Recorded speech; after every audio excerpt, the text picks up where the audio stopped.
Howdy, what's up? How you doing?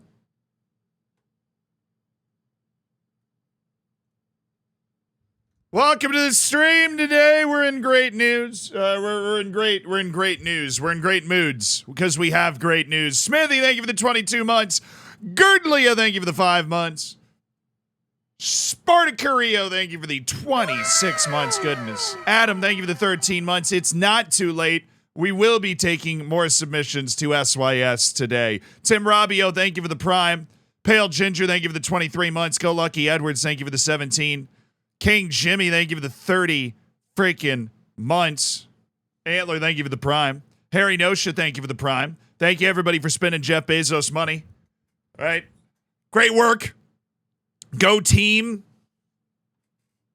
We are saving saves live on stream today. Any fellow depressed Spurs fans, this is probably the best case scenario for you. He was going to leave in the summer. In this situation, you get a lot of money for a guy whose contract was running out in a year. Ask PSG how that's going for them. Auditory Potatoes, great name. Thank you for the prime. Welcome to the Hammers. Everybody that just subscribed or resubscribed or whatever, you could be on Save Your Saves today. If you have an FM save that needs help, you have the opportunity to go into the subsection of the Discord, go to the Hammer Herald, and submit your save to be saved. Oh, yeah. You're able to save saves on console edition? That, Harry, unfortunately, I'm not able to do. I don't have a console hooked up to this, so I wouldn't be able to open the save. That is definitely something I should think about doing in the future. Gift Orban time at White Hart Lane? Bro, you're probably going to have to pay like $30 million, though. Hopefully that doesn't make you nervous. You're going to pay $30 million for him. I'll tell you what. Spain's going to win the Women's World Cup also. They seem actually good. Japan got knocked out. Spain's going to win the Women's World Cup. Time to pay up. That boy is mean. That boy is mean. Yes. Forum said SYS to be recorded on August 9th. Yeah, we changed it. We decided that since Thursday was going to be the big blowout, go for the Champions League in the Prem, which we won the Champions League, chat. Oh, my God. Sorry, I've been doing that like all day, all yesterday. We figured we'd spend today. We haven't saved saves live on stream in a long time. We figured we'd spend today doing that. Hopefully that's not offensive to you. Is that Carunia? Yeah, it is. Jack, thank you for the 6 months. Thoughts on the Casado deal? What? Those are my thoughts. Let me show you my actual thoughts. All right, I got to show you my actual thoughts. Hold on. Let me open up X. No, don't worry. It's not one of those websites. How do you search like a profile for a keyword? I actually don't know how. How do you search, like, if I wanted to search my profile for a keyword? Is there, like, explore, and then there's, like, probably, you know, like, some sort of advanced search or something? Control F? No shot, it's Control F, bro. I mean, like, years back. Because I have it, oh my God, is it really?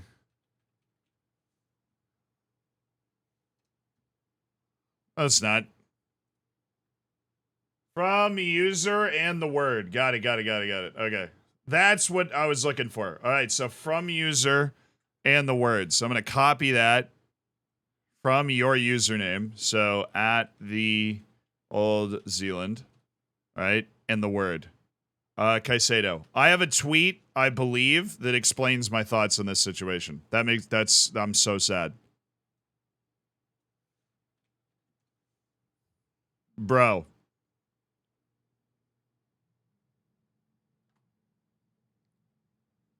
Get rid of the quotes? Oh, okay. All right, got it. That makes sense. I was like, I'm pretty sure I tweeted this. I am a prophet! If all of these teams watch my Wonder Kid videos, they would have signed they could have signed Moises Caicedo for under $5 million. And yet, it's now time for 70 plus mil. These teams have way more money than sense. That was in January. Because I believe in, I want to say 2021. Like, I want to say in 2021, we made our Wonder Kid video about it. Like, you know, hidden Wonder Kids, whatever. Probably in this one. No, that was a year ago. This one. Yes, he's right there. I put him in the thumbnail. There's the There's the Ecuadorian flag in the thumbnail.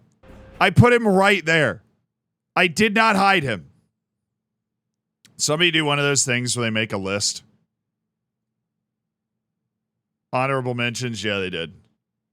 And Moises Caicedo, Independiente, number 3. Ahead of him, Manuel Ugarte, who's also doing well, and Yusuf Demir, who's doing okay, I think. Moises Caicedo. Right here. Me in my freaking dorm room. What is this song? There we go. What is that song? I found Baby Z. Oh, come on. Oh, come on. This is 2 years ago. This would be, yeah, like 2021. You got the whiteboard in the background, says I love Pulisic. Nice jacket. Jacket? Donde?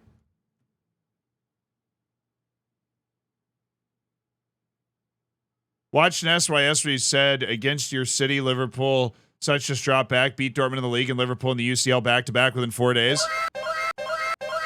Oh, Paul and Irish! Congrats. Well done. Watched you a few years ago, but didn't realize you aged 10 years. Bro, okay. 10 years? I mean, all right. Yeah, I see it. Yeah, I see it. I see it. I think you're right. I think I've aged 10 years. Dang. You look like an actual adult now? Hey. You're a bit scruffy hair-wise. Well, yeah, my hair's longer. I'm not as clean cut, you know? All right, let's send a message to... We have a couple people whose saves, you know, have already been submitted. So we're going to start there. Or we're going to work with those saves. Shady boy, if you're around, I've messaged you. You still look cute, don't worry. Charles, I was worried. But now I feel so much better. I really appreciate that. I'm Alaris. Unfortunately, I could be here for the UCL final yesterday, so I was shooting my music video, but watched the VOD later. I got home and celebrated every bit of it. Congratulations. Let's go! Poor guy coming off the big win to be told he aged 10 years. No, dude, I have always looked old, which up until this point in my life has been like an advantage, you know? Buy beer and stuff. But I'm about to hit the point in my life where it becomes a disadvantage. If I grow it out and I'm scruffy, I look old. What was the score of the final? 4-1, actually. We won. We scored 3 goals the first 12 minutes. It was a molly-whopping in the final against Real Madrid. Like a for real molly-whopping. All right, Shady boy, we're going to start with you. I'll get your save up here. Oh. Oh. Oh, yeah. Freaking love this song. Are you guys ready? We haven't done this live in a long time. So, for those that don't know what is happening and you're just here for the vibes, I have been sent a save as well as, you know, the instructions, like what's wrong with the save. And we are going to try to save it. And what I absolutely want you guys to do is help us. Help me. Help this person. You know what I mean? Help this person. You got an idea about how he can save the save? Then because you might not have known this yet. This will be a YouTube video. So if you say something like, chat, I know this would be unusual for you. I love you, but I know this would be unusual for you. If you say something intelligent, you could be in the YouTube video. You know, I'm just saying. You'd be, you know, loans. Now we're freaking talking. Loans. That's what loans makes me want to do right there. Right there. That's what loans make me want to do. That's impossible. It's completely possible. No way. No way. An Australian, surprised by something, says the country next to Sweden. Known fact. No way. All right, it should be here. Let's go. Shayan Dasgupta. That's where we're going. All right, Shady boy. I'm going to call you on Discord here in a second, Shady. But first, I am going to, I'm going to frame this up so that I can show people what you sent in as your issue. All right. Wait a second. How am I going to do this? I know Ayal would know a way to do this, but I need to open a Notes app. Notepad. Paste. Okay, cool. We're ready. I had to do my fancy YouTube intro first, though, so if you wouldn't mind indulging me here.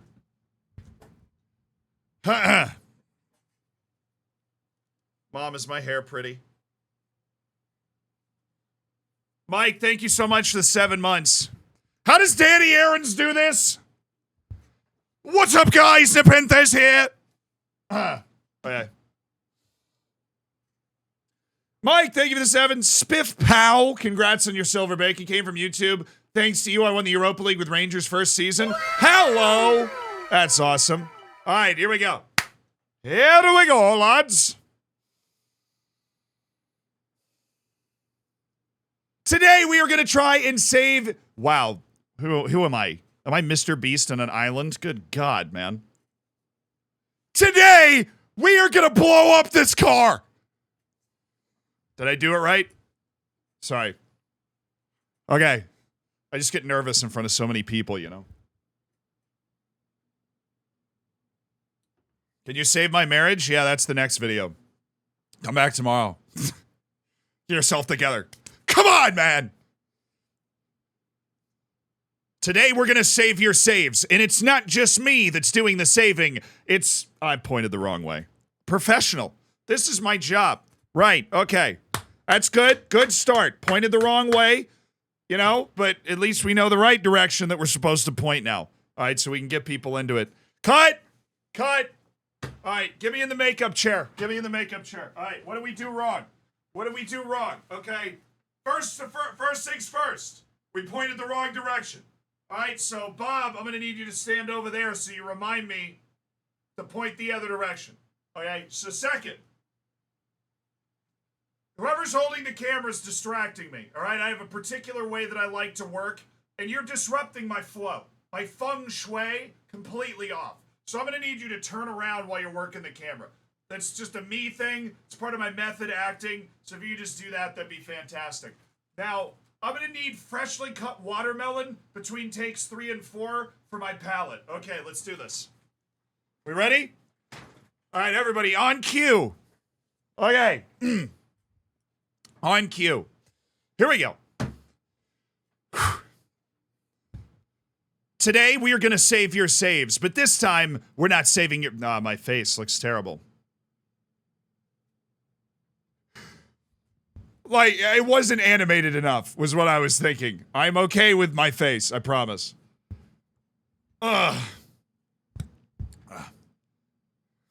Focus, chat. We need to be on the high YouTubes. Here. We need to be on the high YouTubes when we start this. We can do help that. Here I was thinking my nose job would solve everything.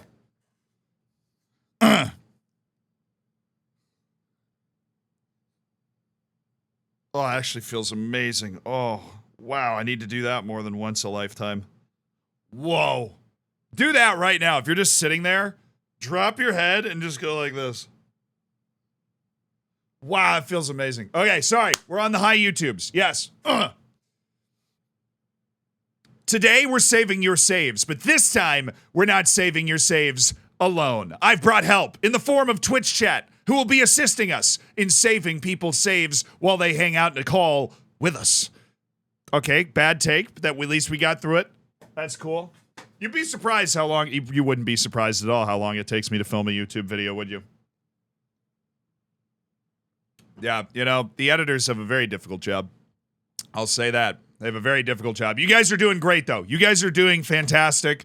You're not the problem. I'm the problem, okay? Today, we're saving your saves.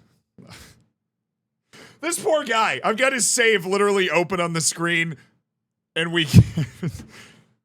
Shady boy, I promise we're coming. We're on the way. We will be saving your save in no time, Shady boy. That was promising. I know, I thought so myself. Today, we are saving your saves, but I'm not... Why did I say we? The royal we. Today, I am saving your saves, but I'm not saving them alone. We've brought a bunch of friends to help in the form of Twitch chat, saving your saves live, while the person whose save is being saved is hanging out in a Discord call, watching the world burn. What is that? I could have just ended it. I should have just shut up. All I had to do was shut up. Maybe we can cut it, but I'll do another one. Watching the world burn? What am I? Like Martin Scorsese? And the world is burning. David Attenborough.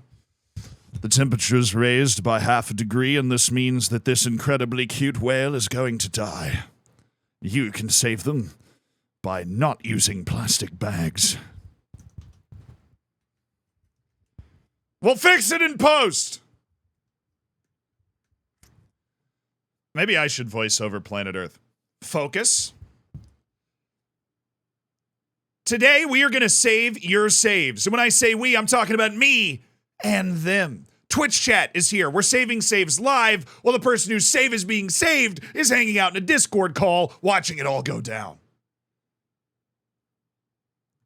That was the best one yet. I think we'll do it one more time just for the editor's sake to make sure they have the best one. But can we just get it? You guys were beautiful. I gave it that was a good one. Absolutely just blasted that one out. Yes. Again. Okay. Again. Definitely a stop oil streamer, bruh. I'm too lazy to do that. What's the camp that you're supposed to sit in if you were aware something terrible is happening? But you, like, I don't know, man. I don't use plastic bags, but I'm not, like... What's it? 6 corporations are responsible for more than half of the pollution of the planet? Like, what, I'm gonna, like, tear down Exxon? I play Football Manager, bro. We'll do it live! Come here, Exxon. I'm gonna become Batman. Exxon, you will answer for your crimes. Where is she? Who are you asking? Where is she?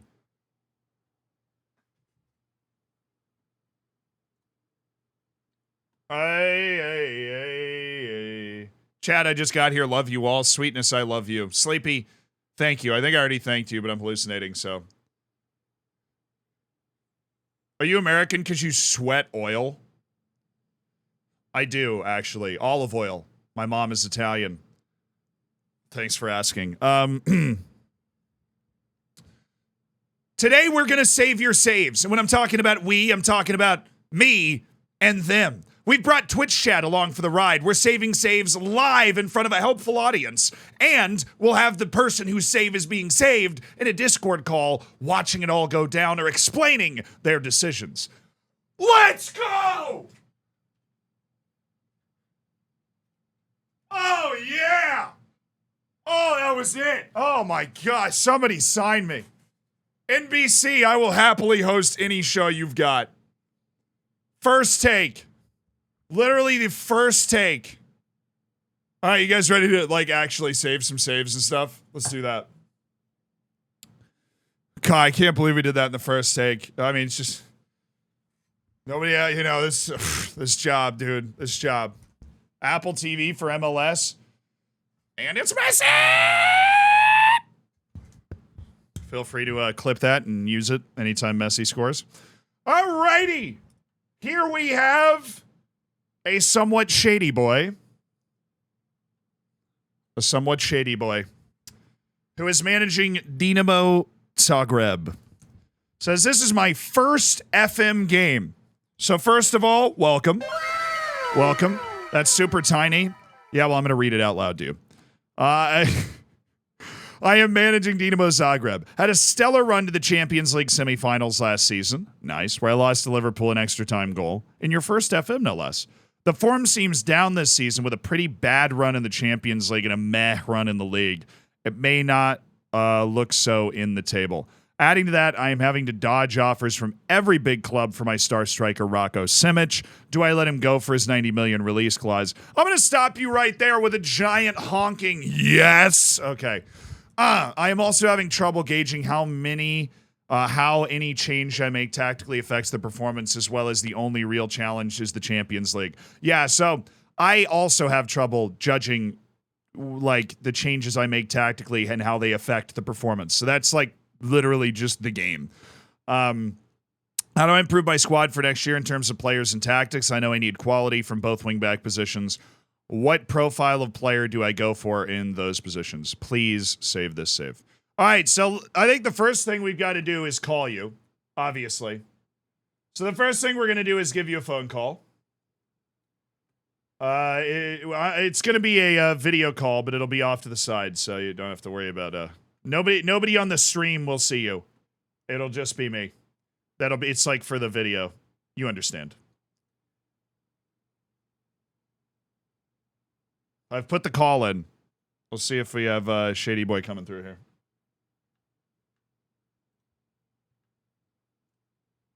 Make sure everything is set up and put chat. There we go. Hello, can you hear me? Yeah. Sweet. Shady Boy, do you mind if I show you to everybody, or do you care? It's fine. It's fine. All right, chat. You ready to meet Shady Boy? Here. Oh, I missed the drag. Sorry, that was really overblown. How do I? Oh shoot. Can I do this? I actually don't know if I. Oh no. I'm gonna like accidentally show the chat all those feet pics. Hold on. Lord. There he is. There he is. All right, my man. There's Shady Boy. He's hanging out on stream. Hey, everybody. There he is. So he is. Hi, YouTube. Yes. Hi, YouTube. Here, so you can say that again. I was talking over you. Yeah. Hi, YouTube. Wow, Finally get to be in a Zealand video. This is the moment. I'm famous. Yes. All right, you are. I'm always in Zealand videos. It's wild. Right.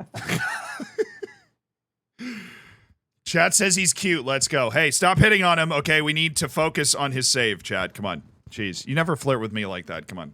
Rocco Simic. So, first thing we need to do, right? The first thing I think we need to do here is see if... Okay, so somebody's offering you $90 million for him. Have you gotten an offer of $90 million for him? I did get 2 offers, but then I followed your strategy of getting somebody else to bid lower for him. And that worked. And so I have the option of either canceling that or selling him for that cost. It is also the middle of the season, so I'm a bit hesitant to sell my star striker and the only decent striker I have in the team right now. The other 2 are 19-year-old players who are just about developing, so don't want to sell him right now. Right. Okay. So I think everybody heard that. He's hesitant to sell the striker because it's middle of the season. I mean, we've got January window open. You have a good amount of money. I'll say right now, if you're like, okay, Champions League is the main competition. Rocco Simic is not like a Champions League winning level striker. The thing is, for the past 3 seasons, he's been the top 3 goal scorers in Champions League. And last year, I think he was second, losing out to only 2 goals to Holland, Mbappe. So it's weird. So his attributes don't seem to be the Champions League quality striker, but till now he's been absolutely stellar. Like except for this season, yeah. where, I'm sure he's been good. Let me go. Let me see if I can illustrate this for you. Chat's talking about a loan back. I don't know if a loan back would work in this case because Rocco's not super young. But a loan back's always good to think about. You get the money and then you get the player for one more year. Gives you time to, transition your team, sign some backup. So this is last year. You said you made a nice run to the semis. So you finished top 8. Okay. Draw away to Man City. Barcelona to the quarterfinals. I beat quite a few good teams last season. Oh, you beat Barcelona 6-3. Holy smokes. Okay, so the team you lost to. This is what I was going to try and illustrate, right? You lost to Liverpool. God, I wish they were better. Like, I don't think you have anybody like that on your team, though. Rocco Simic. Not really. Yeah, exactly. Rocco Simic is just a step below where I feel like you need to be. And anytime you're in that position, I'm usually not opposed to selling. But it looks like the offer is 60 million, not 90 million, right? On Rocco? Not 60 million is from Chelsea. He has a 90 million release clause. So I wanted to keep him. So I did the Buelow strat that you usually follow. Yeah. Where you get somebody else to bid lower and then cancel it last minute. So that's what I'm trying to do right now. And hopefully keep him for the season. And then next season, I'll probably sell him for his release clause. Can you turn your mic up a little bit? I can hear you, but just want to make sure everybody else can. But, okay, so you did the Buelow strat to hang on to him, release clause 90. If you get the 90 million offer, I think you have to take it. I know that somebody like Rocco Simic, you're just in love with him. But okay, if you wire the world, right, which I talk about a lot. It's your first FM save. So it's, oh, look at that. Oh, you are a hardo for scouting. Oh, that is just gorgeous. Wonder Kid scouting all over the place. Let's take a look at what it entails here. Ooh, it's pretty low too. In scouting, other than the South America South scouts, nobody else really turns out with any good players. Yeah. All right, hold on. I just shared my screen with you, so you don't have to watch the stream. You can just keep up with what I'm talking about. That'll probably be easier. We're learning on the fly here doing the Save Your Save stuff. But Fenton, thank you for the tier 2 for 22 months. Swiftliness, thank you for the 13 months. Every subscription, reduces the temperature of the ocean by a whole degree, so I really appreciate it. Let's freeze the oceans today, boys. Okay, so I feel like you're finding a lot of Wonder Kids. Are you hoarding at all? You're hoarding a little bit. Okay. Oh, come on now. Oh, come on. Shady, you're fine, man. You are fine. I mean, he is only 19, so I am not sure if I should be starting him right away or waiting for a year or two before he becomes my main starting forward. This guy is he's young, which means he's stupider. But this guy is completely passable. And the fact that he's 19, and look, Rocco Simic is who he is. João Monteiro can be a lot more. And to be honest, making it to the semifinals of the Champions League is stunning. And you could kind of bate a Champions League like I did a few years ago, where your team has no business actually winning the Champions League, but your league is easy, so you're able to rest, and you have excellent form and excellent dynamics. Yeah. And so you're able to kind of explode to, you can cover the difference of the talent. But long term, João Monteiro might be the type of striker that can actually win a Champions League. I mean, chat, what do you think of the difference? I think you take the money from Simic, which hurts. Look, I know it hurts. This is a problem. I've got 10,000 hours in this game, and literally last year I had to have I had to have chat browbeat me into selling a player because I'm like, no, but he's the guy. Like you don't understand. Like he's the guy that scores the goals, and he's done all this stuff. And it's hard to think of like somebody else is going to be able to come in and do that. But I'm telling you, João Monteiro can absolutely do that. You've got a wonder kid who's a striker who will be able to step right into that position. And you need, if you're going to win the Champions League because you're the better team, Rocco Simic isn't going to be the striker on that team. Okay. So if somebody's coming in with that bucket of money, you take it and you roll that money into signing more João Monteros, right? Finding more of those guys. And you're determined to find them. Your scouting reports are actually probably really extensive, because what Shady's done here is looking for minimum potential ability of just 3 stars. That's pretty low. And so you're probably getting a ton of people, right? Not really. So other than the South America South scouts, nobody else really turns out any players. All the others are literally empty. Even Central Europe, which you would think Germany, Austria would have good players, they are all. Well, yeah. So the thing is, they do have good players, but the issue is probably who the scouts are. So, like, assigned to Matthias Ringler. Okay, so he's trying to learn. This is what can be annoying. It's like, well, he has the knowledge of Germany, so you want him to just give you German players, but he's over here trying to figure out, Liechtenstein. The longer that they spend on this, and he only has 8 adaptability and 4 determination, so this is going to take him a little while, but the longer that they spend in this area, the better your reports are going to be. But the best way to scout, since you're somebody that picks up the tricks quickly, you were able to execute the save the Bulow operation in your first ever FM save, which is nice. The scouting of youth international tournaments is always the best scouting. Okay. So if there's like an under 21 Euros, go and scout. How many scouts do you have? You have 17. Oh, you're fine. Go and scout like everybody under the age of 19 at the. You can, if you want, it takes a little longer. You can just scout everybody at the tournament. I mean, you go to each team and just click the top, click the bottom, hold shift and scout everyone. Right. Yeah. No, I agree, chat. Like, he's getting a lot out of a team that probably should be getting knocked out in like round of 32 in the Champions League, which is great. Great. It's his first FM save.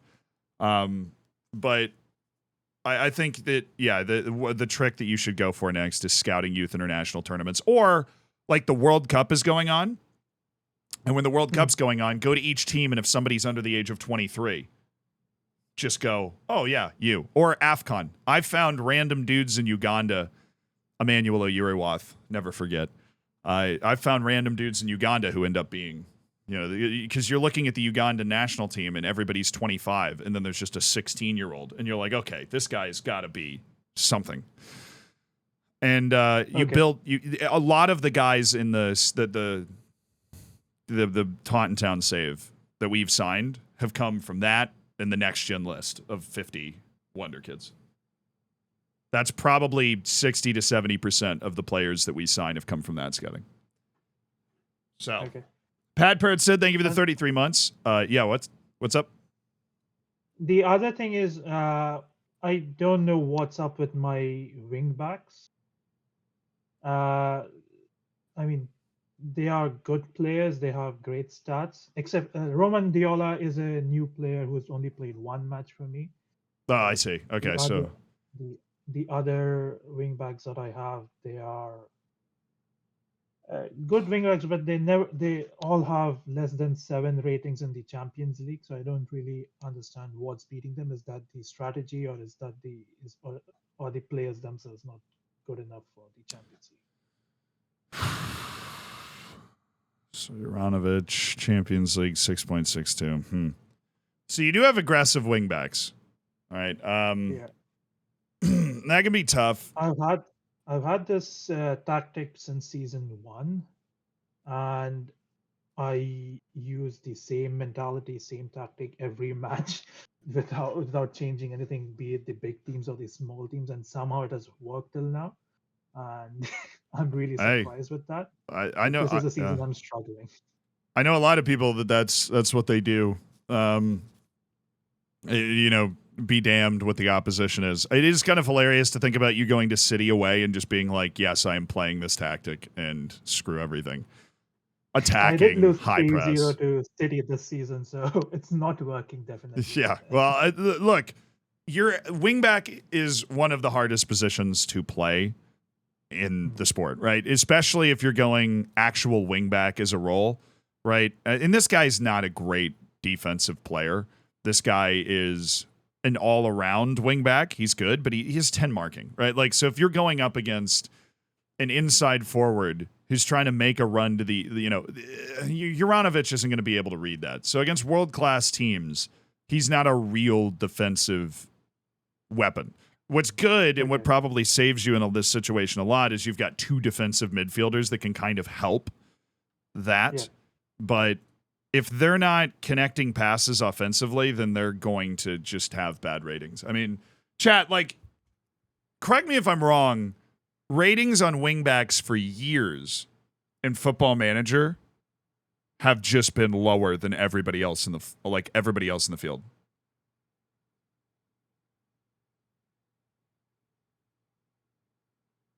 Real, agreed. Like, the ratings just feel really low. And they said also deep lying playmakers. I haven't noticed that as much, but like, if you have him on fullback defend, maybe that'd be better, but you don't want Juranovic on fullback defend. That's not what he's built for. This dude is a natural wingback. You've gone inside, shout out to this, by the way, and congrats on the loans. Sorry, it's something in my throat here. Great loan to get this guy in, because you're right, he's really good. He's a weapon with the crossing. But he's also, your midfielders are probably better defenders than these guys. So if they get cooked one-on-one against a really talented winger, you can't be like, dang it, why didn't you stop? Because that's probably what's going to happen. If they are getting cooked and you don't notice that they're creating a lot offensively, what I would do, and chat might have different approaches to this because I haven't played a lot of 4-2-3-1 this year, I would just put them on fullback on support or fullback on defend for that particular game if they're dropping a 6.4 and you feel like you can't get them off the field. Or maybe, you have two really attacking wingbacks. I have had a lot of success this year having one really attacking wingback, and then the other one is more defensive. But I don't have two defensive midfielders either. Agreed, fullback support. Okay, so we're getting some endorsement for the fullback support idea. Maybe don't be afraid of trying that out against better teams whose wings you're particularly afraid of then. I'll be playing Barcelona in a week, so in the Champions League, so I'll try it against them. Yeah, that might be the time. Or, they're talking about one of my old favorite strategies in chat. I see who mentioned it? PFS 99. No number. Said adapt a defensive midfielder to play wingback. Defensive midfielders, like natural defensive midfielders, almost always make really good wingbacks in possession-based systems. So, if you have a young, let's see, do you have a young defensive midfielder? This would just line up perfectly. You do. Alioisa Marunka. Philip Schultz and Aliosa, yeah. Okay, so also Philip. Oh, you have Skav Olsen. Oh, yes. Oh, where's Philip? Who did you say the other one was? It's Philip Schultz. He's in the tactic. He's currently sitting in the halfback position. Oh, okay. Philip Schultz. All right, he doesn't have a lot more room in his potential. I don't know. This guy doesn't. He's probably not fast enough, right? Two ball playing defender's very aggressive. Dude, his entire tactic is incredibly aggressive. But you know what? It's the way that his team is built to play. And there's something beautiful in having one tactic for 6 years. And I am signing guys specifically to fit into all of these spots. But fullback on support. Do not be afraid to try it. And the whole with the tactical performance and how it affects the match, Football Manager is a great simulation of real life in the sense that you can make a change and then something good will happen, and you can just pretend it was because you made that change. But there's no way to know for sure that it was that change. So you're kind of you're making changes based off experience, based off what logically you think would make sense. And then sometimes it goes horribly, and you take that lesson and you try and figure out why it went horribly and then make a different change. So sometimes it can be crazy. It'll be like, oh, I'm getting beat over the top. Your natural instinct is to back up. But what if you're getting beat over the top because you're not getting enough pressure on the guys playing the passes over the top? So in our Champions League run with Taunton, we actually would step further forward to take the midfielders' time away so that they couldn't deliver the ball over the top like with time and space. Because honestly, even in a low block in Football Manager, and I know you guys have had this experience, in a low block in Football Manager, there's still that stupid room behind your back line where some guy can go flying in there. Like, there's no way to just take all of it away. Correlation is not causation. Yes. That's a good thing to remember. But I still struggle with this. So this is not like a problem because, but what I would say is it seems like if you've done the exact same thing for 6 years, do you make changes during the match? The only changes I make is if I am 2 goals ahead, I'll change the mentality to balanced or cautious and pull back the lines and reduce the intensity to just preserve the players. Right. But okay. Other than that, nothing really. Just start messing around with it. You seem like a smart guy. Like, just start to. The only way, and this is true with like everything in Football Manager, the only way you're going to learn it is to try it. So if you notice, 45 minutes in, you haven't gotten a lot of highlights. Like, nothing good has really happened. Try and look at their formation, look at their average position, and come up with a thought where you might be able to exploit that. And then just try. It doesn't have to be a big change. Maybe you feel like you don't have enough of the ball, so you just lower your tempo. You're like, oh, if we have more of the ball, then maybe just little things. It doesn't have to be like, and all of a sudden I'm in an asymmetrical 7-3. Like, you don't need that. Just little things. Or yeah, exactly. You could retrain. I don't know if these guys could play. That's a good idea from EJP here. You can retrain your wingers to play deeper. So if you're playing against better teams, you could do something like that. And then maybe you want them to still make a nice deep run so you can put one of these guys in attack so that when you have the ball, they get more aggressive than their natural positioning here. But if you're honestly, shoot, chat, we should have come up with this earlier. Classic, my fullbacks are struggling, cover them with wingers. Classic move. Because this takes the pressure off them defensively. These guys can help. So a lot like your 4-4-2 Taunton Town formation. Yeah, you've been it's my 4-4-2 with Taunton Town is so unbelievably exposed in the central midfield. It's like laughable. We just survive it anyways. But this even is I have sound. noticed in my team sometimes there's a gap in the central midfield. Especially the first time I noticed this was with Manchester City when Bellingham was just dominating the entire thing in the midfield with no opposition whatsoever. I mean, sometimes Jude Bellingham's just going to Jude Bellingham. But part of that is that, yeah, you have nobody on this middle line, which is fine. You obviously can succeed without that. You have succeeded without that, right? Like, I have succeeded with Taunton while losing the midfield. But I think also what hurts you a little bit is there's this gap. You have a standard defensive line and a high press, which is good. You probably get a lot of takeaways in the attacking third of the field. You put a lot of pressure on the opponent.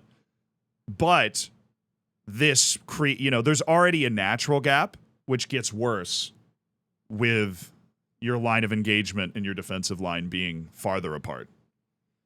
Okay. So if Jude Bellingham is causing you all sorts of problems, there's nothing wrong with taking your line of engagement back and taking that off. And then you probably want to throw a tight mark on him as well. And in like a close down and hard tackling and just hope you injure him because it's a game and we can say that. But that should help take away some of that space. Let's get back to the notes. What else do we have here? How do I improve my squad for next year in terms of players and tactics? I know I need quality for both wingback positions, right? What profile player do I go for in these positions? Please save the save. So you're already, like, honestly, your first FM save is going better than mine. My first FM save, for sure. I mean, you have 19 wins from 22. You have firmly taken control of the league to a laughable degree, which is fun. Some people don't like these types of saves because it does get, it's like kind of boring. You just stomp. It has gotten a bit boring. Yeah, exactly. And you feel free to start another save in a bigger league if you want, because I know with a first save, it's fun to just build a team and do this. But if you want to win the Champions League with this team, it is about You are at a stage where I feel like in every Save Your Saves, we have this conversation at some point where you have to wire the world and you have to beat big teams to Wonder Kids like you did with João Montero. You just have to, and then when you get big offers for somebody like Rocco Simic, who is a very good player but is not like a Champions League winning striker usually, take the 90 million. And then that 90 million can turn into legitimately like 8 or 9 João Monteros, depending on where you find the guys. And then if you do that, all of a sudden you've got this full team that's just ready to rock. What happened to Hajduk in this save? I don't know. I think he killed him. Oh yeah, he definitely killed him. Hajduk is very dead. Yeah. Also, one last thing. Yeah. When I found that Rocco Simic could potentially leave, I tried to sign a bunch of replacements for him, and I managed to sign Yusufa Mokoko. Should I accept him or should I not accept him as a replacement for Rocco Simic for now? Yusufa Mokoko? Yeah. If you go into my transfers, you Okay, should see that. Oh, there he is. I have. 57 million. And it's not a very good contract, so. Yeah, I'm sure, because you're having to convince him to go from Dortmund to freaking Croatia. Oh, chat, what do you think? It feels weird, but I'm actually leaning no. You think yes? Chat's thinking yes. So, yeah, we're going to spark a fierce debate here. Trade Simic for Mokoko. I think he could do so much with the money from the Simic sale. He's already got that 19-year-old. Would Mokoko, he's getting paid $5.76 million a year too. Not a very smart. Well, here's the thing: Simic is not quite as good as Mokoko, but Mokoko is also much shorter, so you can't play off Mokoko the same way. Yeah. What was your thought process on this? I just panicked and tried to sign a bunch of big famous strikers, and only Mokoko was the one to bite the contract offer. Somebody said too expensive. There's better in Brazil. Okay, so there's two options. You sign Yusufa Mokoko, I think you get a slight upgrade to Simic. But I think when you factor in adaptability, a bigger contract, it's going to take him a little while to gel into your system, right? Where Rocco Simic is already there, 110%. I think that the patient play might be better here. Elements of chat will disagree with me, but I think selling Simic or waiting to sell Simic until you get the 90 million, if you think you'll get that again, and then holding that money. It's like the art of holding on to the money and then using it at the right moment. And you see a player and you're like, yes, like that's the guy I need. But the problem is you don't know when that's going to happen, right? Because you'll find wonder kids, but they'll be at some random position you don't need. Trust me, I've been looking for a goalkeeper for like 5 years with Taunton, and it's just not happened. It hasn't just manifested. But strikers are fortunately more common than goalkeepers. You already have one, which makes me more comfortable. But it's so fun to have a guy like Yusufa Mokoko on your team, especially when you're like Dynamo Zagreb. So it's hard to say no, but I'm gonna say no. Okay. Do you think he could sell? You think he could sell Mokoko for 100 mil? I don't think so. But Mokoko has a $60 million release clause in his contract. Oh, that's important. So he has $60 million release clause, chat. And it's a definite no for me. Because your resale value is at best, you get the money back. So, yeah. Be patient. And it's fun to have those superstar strikers, but you're going to create your own. You're going to get your own Heiko Reinhardt. But this is a very good first FM save. You should be like really proud of this, and just make sure you scout youth international tournaments and senior international tournaments and everybody on the next gen.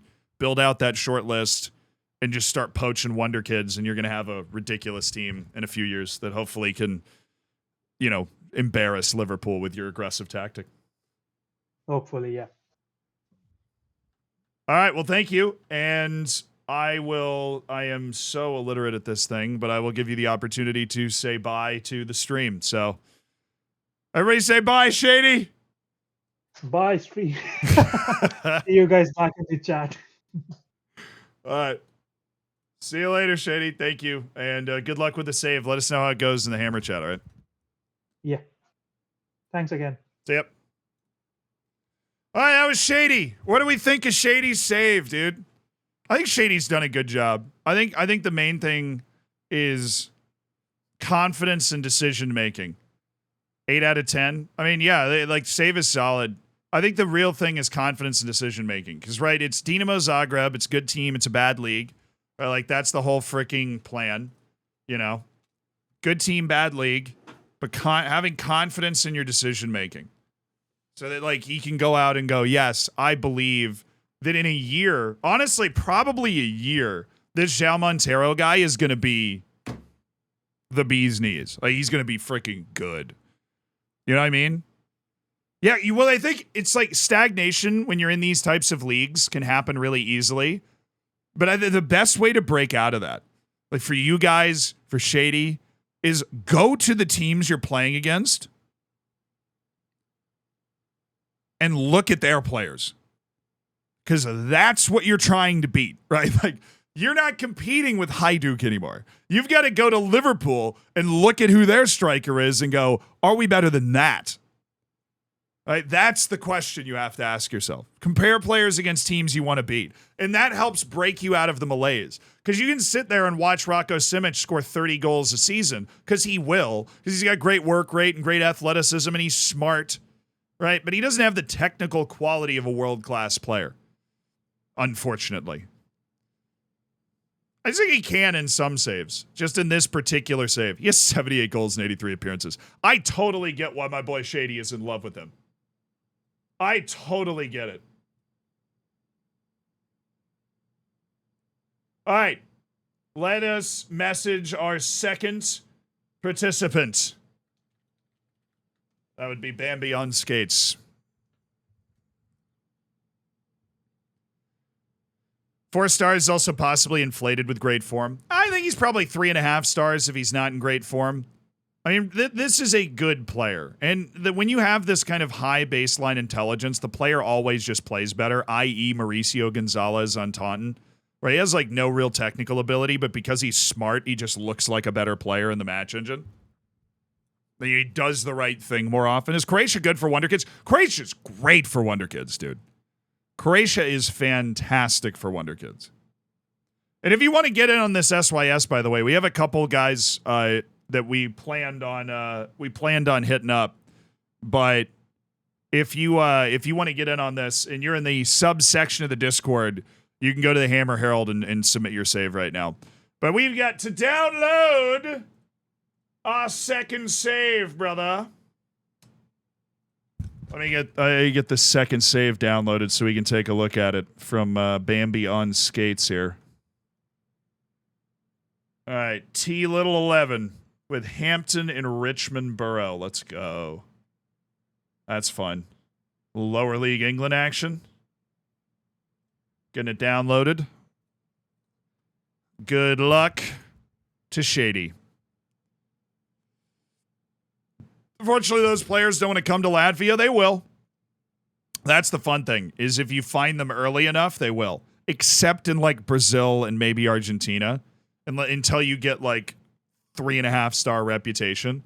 Even then, you'll end up with a Milson. Somebody who just knows they are postmarked for the best clubs in the world and you won't be able to get them out of Brazil. Those are very frustrating players. But the guys from like Sweden and Colombia, you can get your hands on them pretty early, you know? You can get your hands on them pretty early. Can I do saves for past FMs? Dog, for not at this time. Difference between Zagreb and the other teams in the Croatian league is insane. It is. The difference is staggering. Last save, overwrite, backup. All right, T Little, here we go. We're going in. I am going to copy and paste this into our notes app so we can read it here. So this is with Hampton and Richmond in 2030. My issue is handling fixture congestion and injuries as a League 2 team. Brother, I feel you. I have made it to the quarterfinals of the Carabao Cup, knockouts of the Pizza Cup, and battling for top spot in the league. Because I am in so many competitions, and now with my club entering the FA Cup, feels like there is no time for my players to rest or train. Injuries are starting to pile up. Are there things I can improve with the training schedule or anything else in general to help keep my players healthy with all these competitions going on?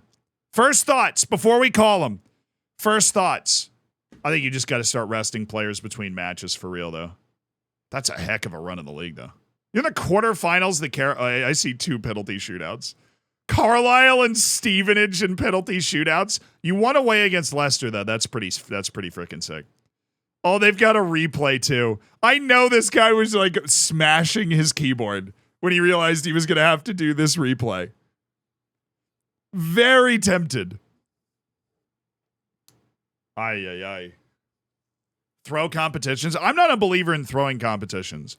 I think that we just have to get comfortable with the idea of like actually just taking players and resting them for 3-4 days at a time to make sure that they can get through this.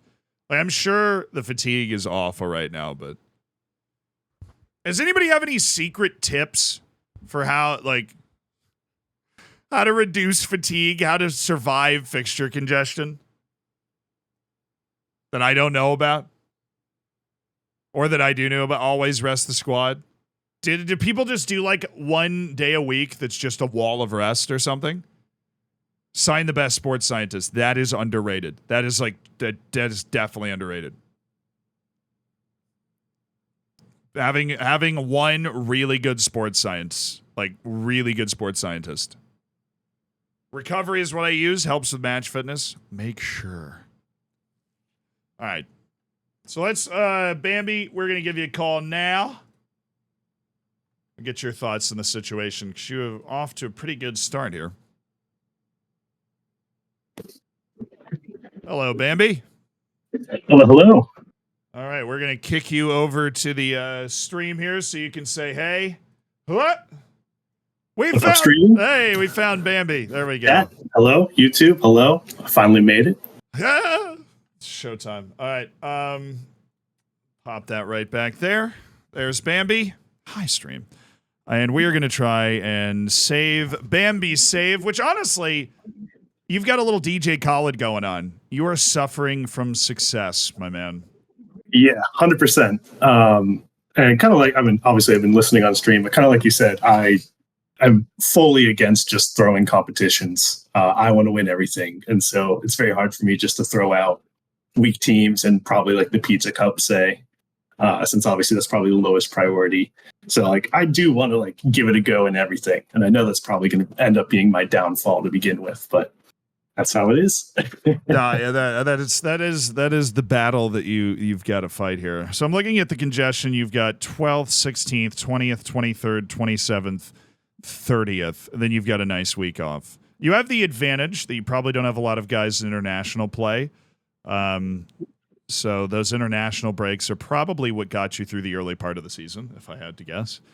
A little fatigue reset, but now they're gone, unfortunately. Not great. No. Okay, so I think the thing I would do, and what I stumbled into this at the end of last season with Taunton, where I realized that even somebody that got as tired is David Bulow. I don't know if you watched the save. If you don't, it's totally fine. But yeah, I do. Okay, there's David Bulow who he has like 20 work rate, and so he just wears himself out. And even him, when we put rest on him, he bounced back. He came back to life. Like we rest him for 3 days. Like if you do. And it's just something very important that I always forget. Don't continue to the day after the match. Right after you finish the match, before you hit continue, then assign like 3 days of rest. And you almost need to build I don't know if you're fluent with Excel, but if you build some sort of spreadsheet, we're gonna need this guy for this, and then I'm not gonna have a left back for this game, so we're gonna need this guy, right? then you start Yeah. resting, 3-4 games in advance, 3-4 matches in advance, so that you know who's where. So like if we're going forward in your I'm not sharing my screen. Sorry. Oh no, you're good. let me do that so that you can see it over here. There we go. So if you go forward in your calendar, you'll be like, okay, we want to make sure our first team is here for Colchester because they're good, which means backups in the replay away to Stevenage, or maybe Stevenage is better than you. I don't know. It's 2030. Where are they? Oh, they're in the same league, so you should be better than them. So I think that's going to be a winnable game for sure. Okay, so kind of like you said, I was just like kind of throwing my keyboard around after I had to play another replay. It's like, dear God, let it stop. Well, I mean, you were losing. Oh, but then they got a man sent off in the 41st minute. You're probably losing your mind. That was pretty clutch. Somebody said because that's what FM needs, more spreadsheets. Hey, don't knock the spreadsheets. Look, I do this. I don't know if you do this, but I do this personally. I will make little spreadsheets outside of the game. You're watching on TV. You do usually that? how I build like my. That's usually actually how I build my depth charts when I'm doing like my off-season squad planning. Is I'll actually pull up like a Google Sheets or something, and just because I know that I get obviously use like your philosophy of just all free signings, and so sometimes I'll agree to future deals that I forget about, and then July 1st hits and I have 4 players that I forgot I was adding, and my squad size is just way too massive. So like the spreadsheet's the only way for me to keep track of actually who everyone is and what I actually need at that time. I think we might be in the majority. I'm gonna try something. So if you're watching this stream, you probably have it up on the TV, whatever. Get your phone out so you can get into the chat here. Put a 1 in the chat if you make any sort of list or spreadsheet outside of the game to keep track of it. Put a 2 in the chat if you don't. If you just do everything inside of the game. But I have a feeling that there's going to be a good number. Okay, there's good number of 2s as well. Maybe I am in the minority. Nobody ever thinks they're in the minority. But it looks like that's a pretty even back and forth right there. There's a lot of 1s, there's a lot of 2s. So if you're putting a 2 in the chat, how are you able to organize this information? We have I don't just have one for players. I have one for staff. I have like a Google sheet for staff to keep track of. I mean, I used to do it for, back when scouting was fun. I'd do it like, with the different, like, oh, this guy's in the Caribbean, whatever. But we're getting distracted. Afrochuck, thank you for the 30 months. Chat, that's interesting.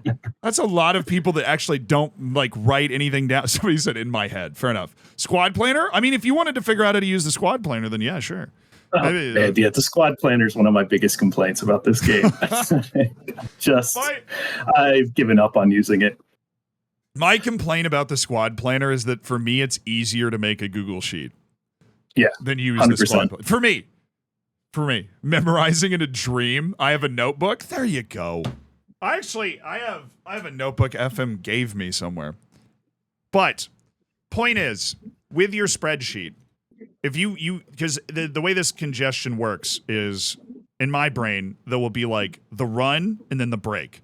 So for you, the break is here, where you're gonna get a reset and everybody will be healthy again. So when you get into a run, you want to map out, obviously injuries will throw a wrench in this, but you want to map out. Sir Alex Ferguson used to do this. He was famous for this, and it's probably something that we need to translate to FM more.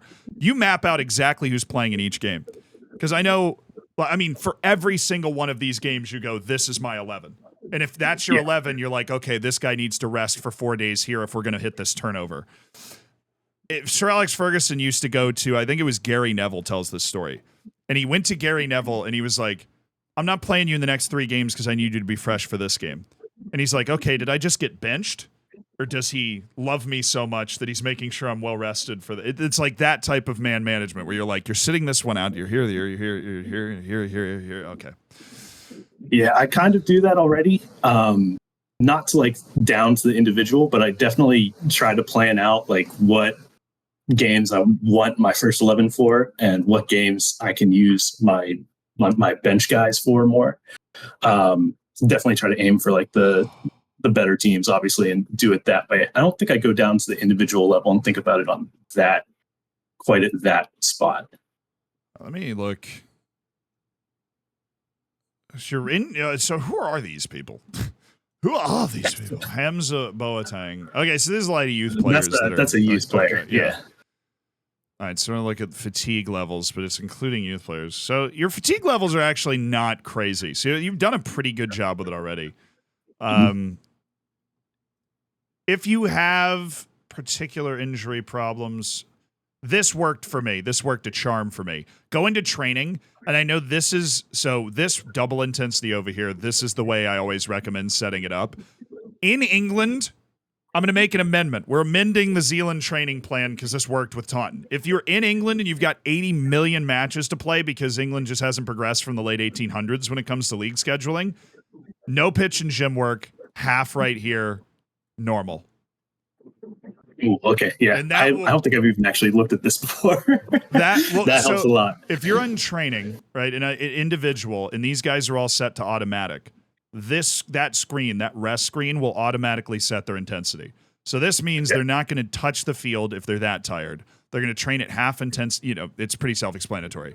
And then if you feel comfortable or you're in like a point of the season with less fixture congestion, take this up to double. Because if somebody's fully fit, you might as well be getting the most development you can. But honestly, you're in League 2. You're signing players for free. Who gives a flop about development? Not me. So you want your players to be on the field, then reduce that to normal. That will probably solve a good bit of your injury problems. Because based off your fatigue levels, you're already not bad at... You're like better than the AI at rotating, which is, not hard to do, but still good. Yes. I don't know how the AI does it because I love going into a game and seeing like 3 of their guys are already like orange, fatigue or whatever. It's like, okay, I can take the foot off the pedal a little bit here. I don't know how they. I don't know how they don't get more injuries. I feel like there's some sort of injury balancing thing that must be in the game that they throw in there. So let me ask you this. I know we're going back like 10 minutes now. Like you said about just resting below. What I have been doing is I've been going into like the training calendar, and where I can squeeze in like an extra day of rest, I give a full day of rest to like the squad. Is that something that you would advise against? Would that really hinder the development of the bench guys and everyone that didn't play that much? So it's important to know, or if you're in the 6th division, this might not be true, but the majority of your players often have not played recently, right? So the majority of your players will be if we go back to this rest screen, the majority of your players will be over here. Always. Yeah. There's like very rare situations where your whole freaking team is going to be somewhere else on this except over here. So instead of doing full rest days for the entire team, which is just like needlessly sacrificing the sharpness of everybody that could be training that day, you can just do like 6 guys and then rest them, right? It doesn't even have to be as intensive as individual.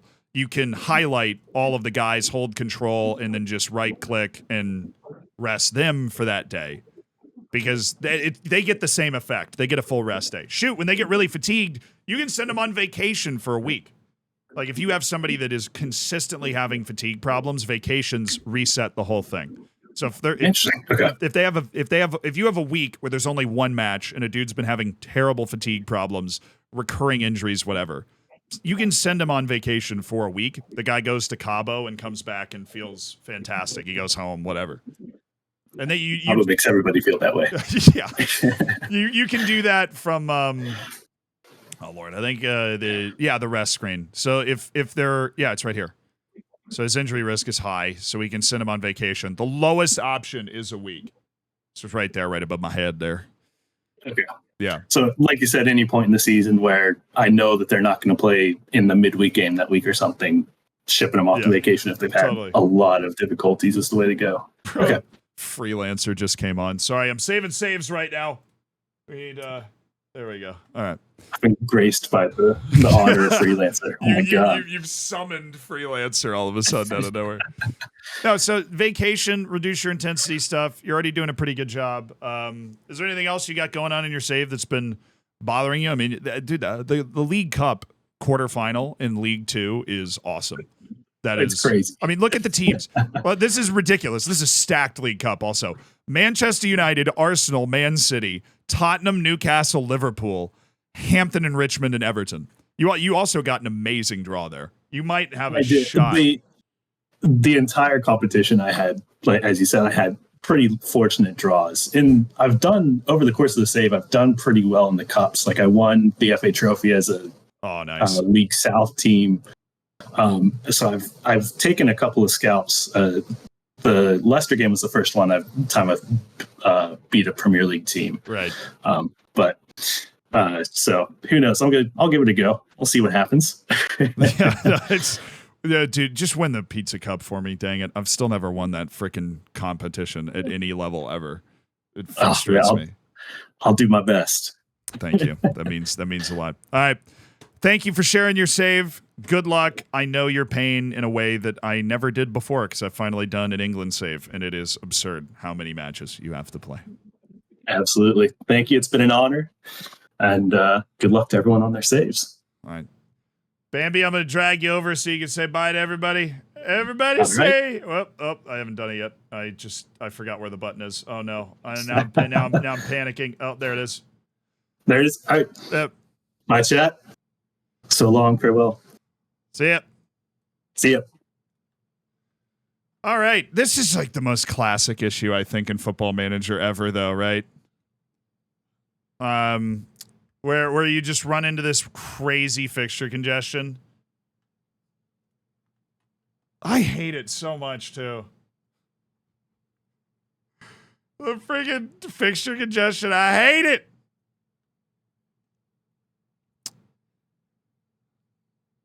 Playing in Brazil is hell. Oh, honestly, Brazil might be the only league that can laugh at England's fixture congestion. I've just never managed in Brazil. Because Brazil has those state championships and stuff. Those are nuts. Sometimes I go 6 days without a game, then have 2 and 3 days. Somebody does that. Is that Scotland? Scotland does that every year. There's a league I've managed in that every year there is a 2 matches in 3 days moment. Is Ireland too? I have managed in Ireland way back. Sometimes I go 6 days without a game. Sweden does that? Okay, why is everybody doing that? 3 matches in 4 days was the worst I had. That's one of those things where you like advance to the final of every competition and they just have to wedge matches in at some point. Colombia's also pain. I've managed in Colombia. Anybody remember Llaneros, old Johnny Cano out there? All right, I made a sandwich for lunch. We're going to eat that now. I believe we have our 3rd save lined up as well. I saw some people saying they had submitted their saves, you know. Oh, dude. The person whose save it is pulled a work from home, so they're around whenever. They were worried they might not be able to make it, but here they are. I'm going to go get a bag of chips. I'll be back in 5 seconds. Stand up. Have a stretch. This is your stretch break. Good work saving these saves so far. You guys have actually had a couple of ideas that I 100% did not think of that have been incredibly helpful. And hopefully have helped out these people as well. Do you feel a sense of achievement? Lou Mingo, thank you for the 13 months. Appreciate you.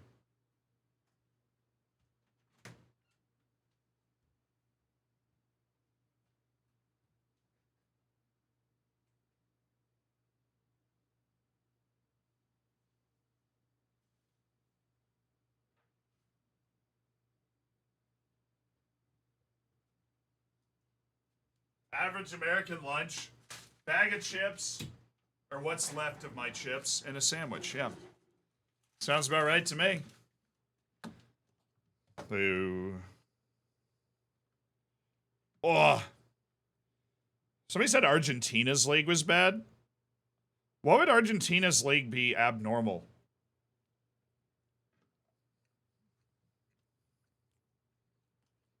Other than the fact that it's in South America, they're all weird.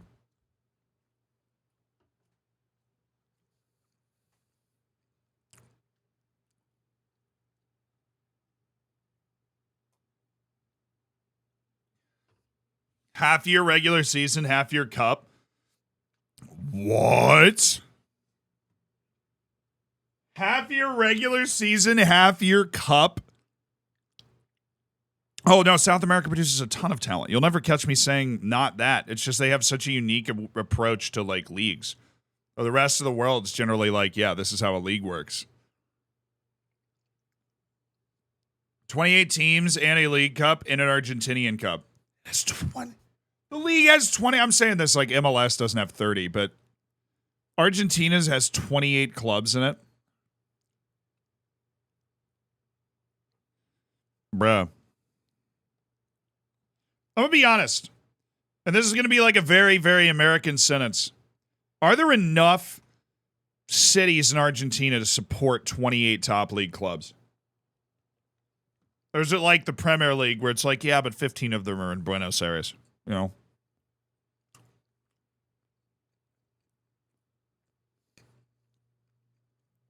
The second division is 37 teams. Okay, so it's like the Premier League where it's like, yes, half the league's in Buenos Aires, and there's one team down in Patagonia that you have to go play. Do I want Pro Rel in the MLS? Yes. Will it happen soon? No. May it happen eventually? I hope so. I have no idea. I'm not in the meetings. What is the population of Argentina? Random question of the day. Argentina, 45 million. I would have said like 30. I'm way off on that one. Bro, okay. Colombia has more people than Argentina. I'm loving the American Tears database. Yeah, you know what? You know what always cracks me up the most, bro? You know what always cracks me up the most is that right there. I mean, I'm me. I'll take every opportunity to talk trash against, Mexican national team, who we own right now, by the way. But the fact that Mexico has 127 million people and they play one sport. Mexico really should be, like, consistent World Cup contenders. They just need to figure out their league so that they can sell more players to Europe at a younger age.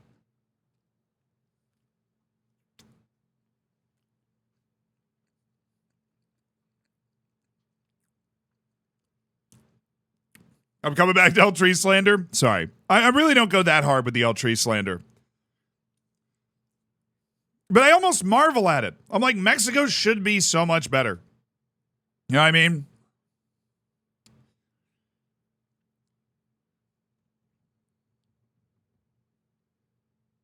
Imagine losing to Canada. We're saving their best sport. Canada has 38 million people. People talking smack about Canada. Canada actually has, and this is amazing, like 6 million less people than Argentina. That's only 6 million less people than Argentina. All right, I'm going to get the next save downloaded while we're nomming on this sandwich. We're still saving saves, baby. You thought. Ninja Panda, I'm downloading your save now. Canada's really invested, though. Like, Canada's really invested in the sport and everything. ISA made the World Cup 300,000. Yeah, I know. Which is the size of Corpus Christi, Texas. And all that proves is a population size doesn't matter at all. What matters is your ability to develop players. And what Iceland did was they put a ton of fields indoors everywhere, and every single coach in the country was trained up to a high license level. And then, all of a sudden, a nation of 300,000 people was able to produce a very competitive national team.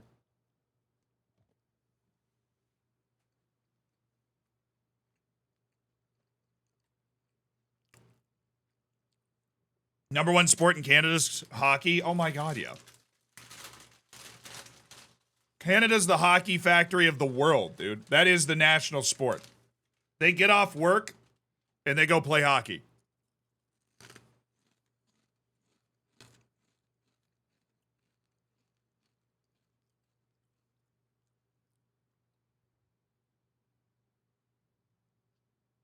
Yeah, I play lacrosse in the summer to stay fit for hockey.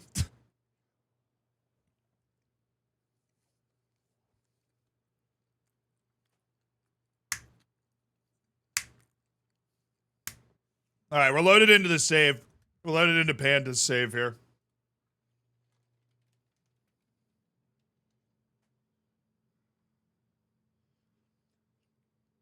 Netherlands only has 19 million.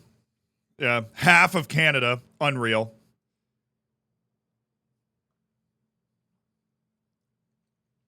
What is lacrosse? Oh.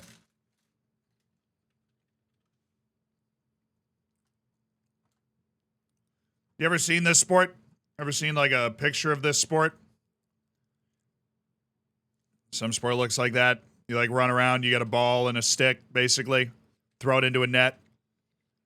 It's a Western Hemisphere sport.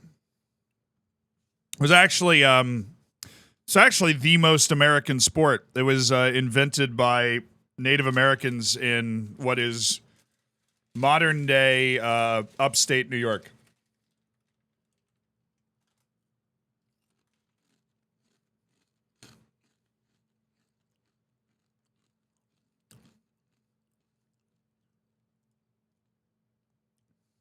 Japan's up to 5th in the world in lacrosse.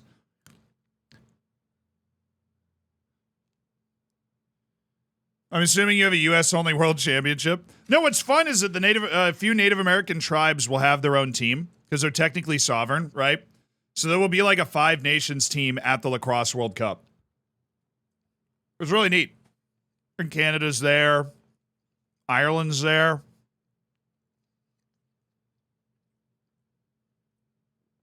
I have watched hurling, yeah.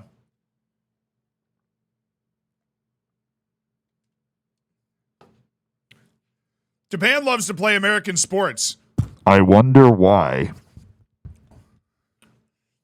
See Oppenheimer in theaters near you.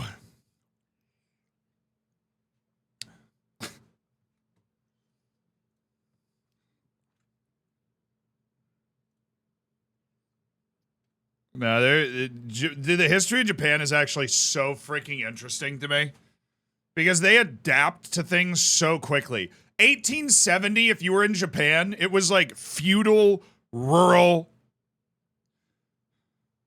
Bro, by 1940, they were like taking on half the world and winning for a little while.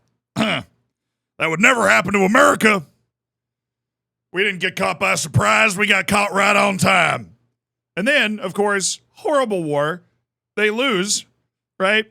We have like 1 million military bases there. And then Japan's like, sick. We're just going to out-America you. And then they just out-America'd us and became like an 8, like if we're a first world country, they're like a 0 world country. You know what I mean? Super high tech, super developed, like Japanese culture, they're just able to adapt and,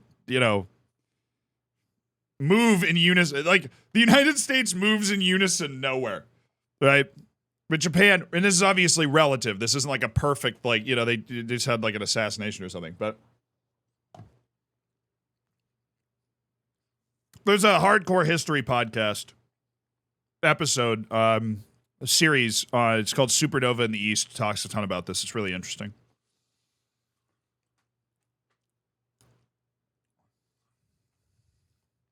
The things they've done in China, yeah, I know. Look, it's terrible. There's so many terrible things in history, but if you show me a country that has not done something terrible, you are lying.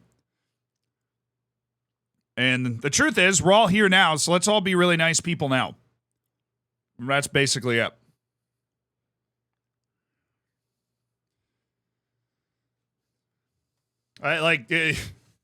Bro, even Belgium, all right?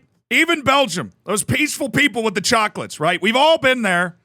So let's just, hang out and be nice to each other, and then we'll be okay.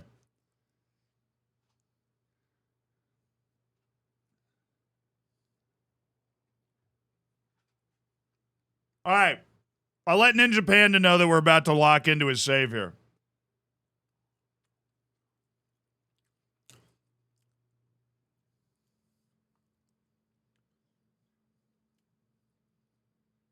Are we continuing with Taunton? No, we're playing at least. We're playing with Taunton until we win the Prem. Is the thing, which means we're playing with Taunton for one more season, baby. That's what I'm freaking talking about. You know what I'm saying? Sealand seems inoffensive, dude. Sealand shot somebody. Well, I love the story of Sealand, but they shot somebody. Switzerland, Nazi gold. I could do this all day long. Honestly, being a history major just turns you into a Debbie Downer, dude. My history degree just rain on everybody's parade. Be like, actually, in 1837, they did this. Singapore, dude, gum is illegal.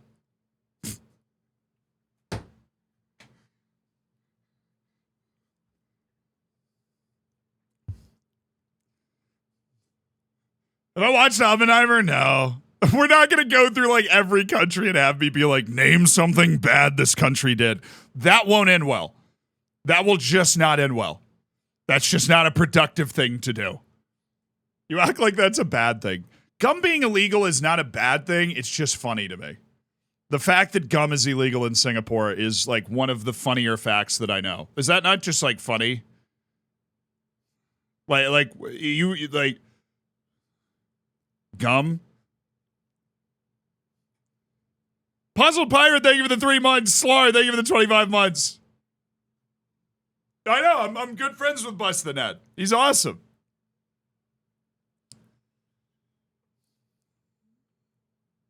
Do do do do do do do do do do do do.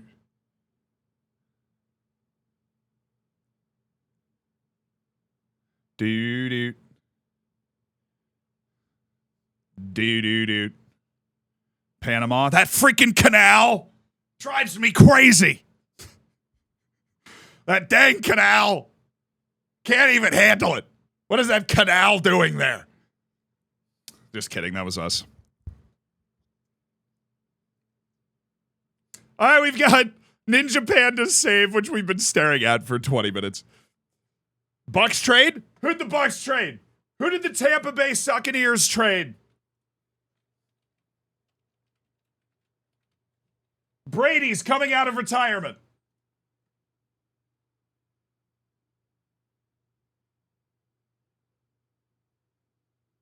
No, there's no trade. Oh, never mind. Okay. Thoughts on Oppenheimer? Like, I haven't seen it. It's Christopher Nolan. I'm sure it's good. Mr. Enforcer, thank you for the 8 months. You said you'd seen hurling. What about Gaelic football? I have not been to a Gaelic football match. I've watched highlights on YouTube, but I have actually been to a hurling match. This is a big sport. The All-Ireland final was once in a list of sporting events to see before you die. That'd be awesome. Thoughts on Barbie? Awesome. Sad, though. I'm very sad because I know what it means. I know what Barbie means for the next, 15 years of movies. They're going to take the wrong thing away. Barbie is great because the actors in it are great, and the person that directed it is great, and the script is funny, right? But, they're going to look at that and go, oh, people love intellectual property about toys. And all of a sudden you're going to be watching 37 G.I. Joe movies. Why do I live in this world anymore? That's the takeaway that they're going to get from this. They've already commissioned Polly Pockets. I don't even know what that is.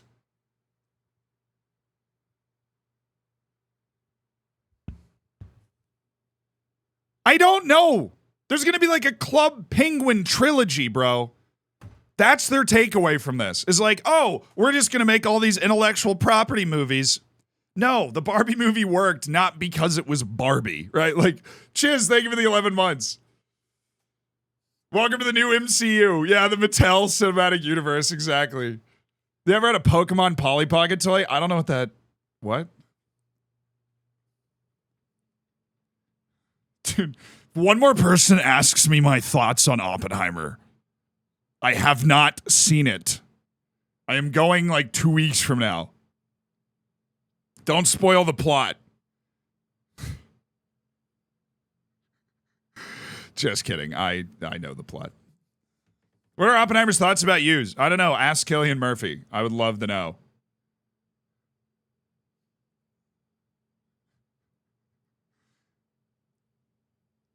Oppenheimer thoughts. All right, anyways, here's Ninja Panda's stuff. Yeah.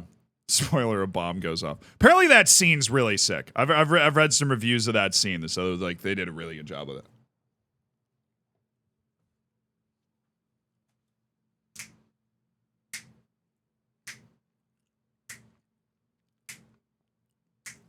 What's Oppenheimer's favorite formation?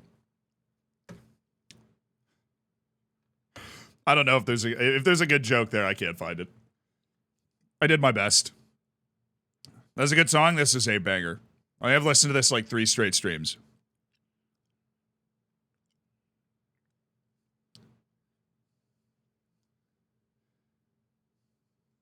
My ego can't watch Barbie. Why?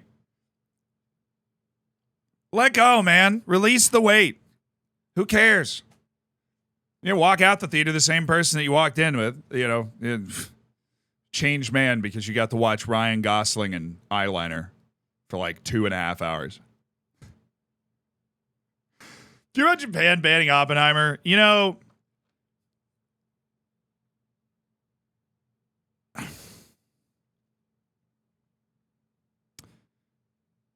If you go to school in Texas, right? If you go to school in Texas and you get your history textbook and you open it and it tells you that the Cherokee moved willingly to Oklahoma. The Trail of Tears were tears of joy. Most of the world is a big fan of editing history in a way that they like. The fact that Vietnam banned Barbie is way funnier than anything we've heard today, including the fact that gum is illegal in Singapore, bro. Seriously. The fact that Vietnam banned Barbie is so funny.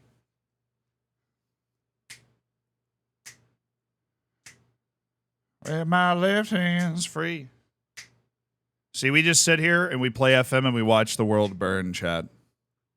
Are we saving the save today? No, never. I will keep getting distracted. Ninja Panda, I am so sorry. Currently in my 4th season at Sevilla, someone managed to pull a Leicester and won the league my first season. Holy shiitake mushrooms, Batman. I'm guessing that these seasons, we're in 2028, so I'm guessing all of the seasons after that have been less fun, but I should probably just read. Barca, Real, and Atletico all had down seasons and finished 4th. But finished 4th following 2 seasons. Main struggle is finding affordable players to be able to take the next step to more routinely being competitive against Spanish giants in Europe. Transfer budget's usually relatively low, so I know I probably need to make sales to finance purchases. My biggest struggle is knowing when to cash in on high-value players. Shady also had this issue. See Ami Aharani as an example. I tried to approach the past transfer window of every player being eligible for sale with a good offer, but never got any in and didn't want to risk them. Chat, I'm gonna level with you. Selling players at FM23, and this is just gonna reinforce every freaking theory you have about anything, bro. Selling players at FM23 is so much harder than any past year. JK, thank you for the 14 months, part of the Hammers. Chiz, thank you for the 11 months. I really appreciate you guys. Enforcer, thank you. To you, Slar, thank you for the 25 months. Puzzled Pirate, thank you for the 3. Thank you, guys.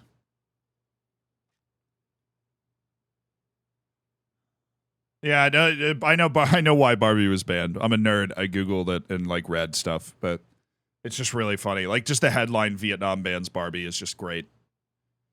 I've watched like 3 videos on how to sell players and none of it works. Yeah, they like just don't work this year. Okay, am I the only one, chat? You're leaving me out to dry here? I'm the only one that like can't really sell players. Me and Higher Brow. Couldn't agree more. Offloading players with no use for anyone. You have no use for anymore is way harder. Granted, it's probably more realistic. It's probably like it's probably more realistic. Because if you have these big wages,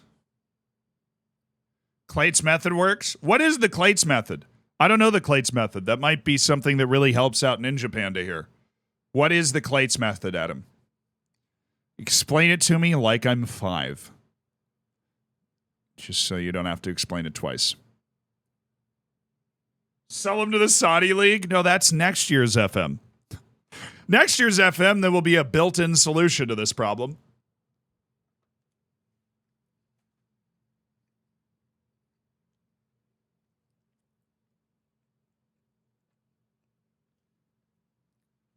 So I can sell players before the winter update, but not after.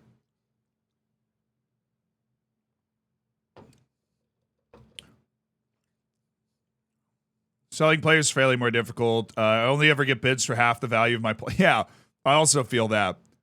I feel like nobody has any money, which, again, Saudi Arabia will fix the next year. But, like, I feel like none of the teams have money. You get that? Like, at a world-class level, you'll be sitting there, and you're like, you know, what, where money? Dude, I'm going to love it. Slate's method is set an asking price low and build it out by accepting one bid at a time. What do you mean by building it out? Yeah, Adam did kind of dip. Adam was like, how about that Clates method? And then just didn't say anything. Maybe they're typing out like a really long explanation. They'd have a button in FM24 to quick sell players for their market value plus 40%, but it temporarily loses fans for a week before they forget their outrage. Wow. Like such a pessimistic take. Oh, Adam, there you are. Thank you. Offer them out for a lower bound of their value as soon as one club bids, accept it, but then raise their value higher and accept the new bid. Repeat until you've created a bidding war and massively inflated the player's value from their original asking price. And does that... Okay.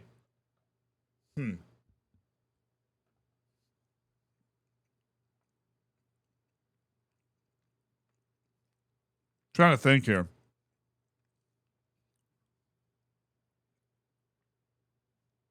Like, what mechanic in the game would that be abusing, you know?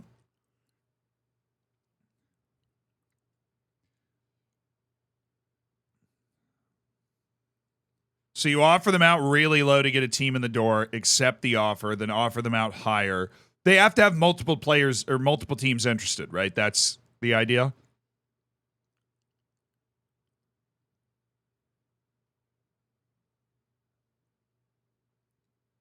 What's in the sandwich? Chicken, Swiss cheese, and hummus. Like a garlic hummus. My breath smells amazing right now. Okay. Well, that's an interesting strategy. I don't know. It doesn't sound like a bug. That sounds like what Brighton does to everybody. Here's the asking price. Actually, no, this is how much we want. Are you vegan? I just said there was chicken in the sandwich. And cheese.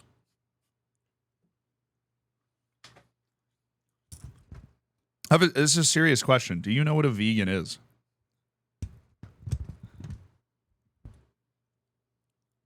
No, you're fine. You're fine. I'm not messing with you. You probably just didn't hear it. But yeah, it's chicken, Swiss cheese, and hummus. Vegan chicken. Tofurkey. All right, Panda. First thing we're going to do before we give you a call is we're going to go to your team here. We're going to sort by agreed playing time. We're going to do the old eyeball your star players business. Okay, so we've got Oscar. He's got a nice little mustache going. He's been cooking for 9 years.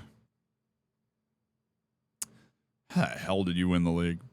I mean, this guy's good. He's weird. This is a weird player.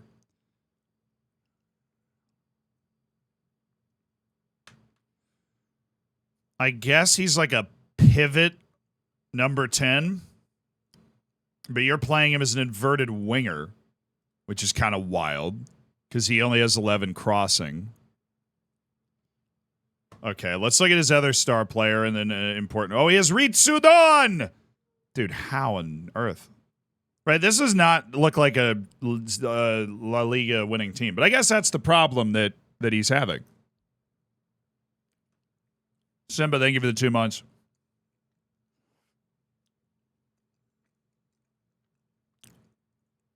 What's your FPL team? I should probably do that. I have not done that yet. Oops.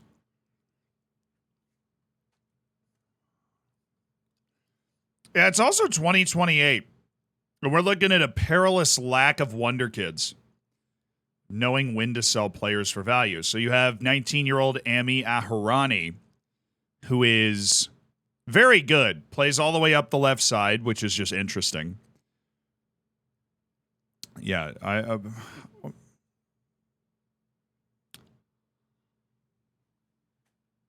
Bro, what do I have to do to get these guys in my youth intake?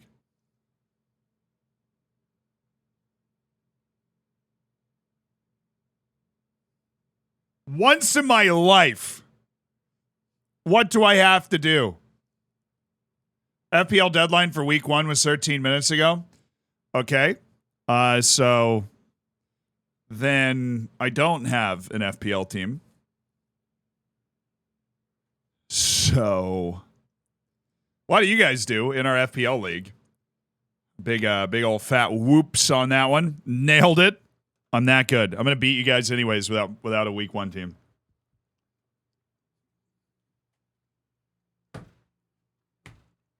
Yep.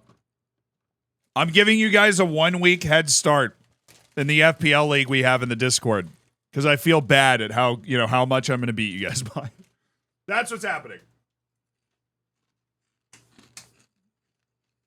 Of course we have an FPL league. We've got a hidden FPL chat in the Discord as well if you ever want to talk shop.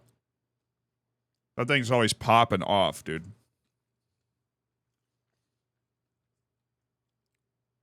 I'm not bothered. No, I'm not. I have a sandwich.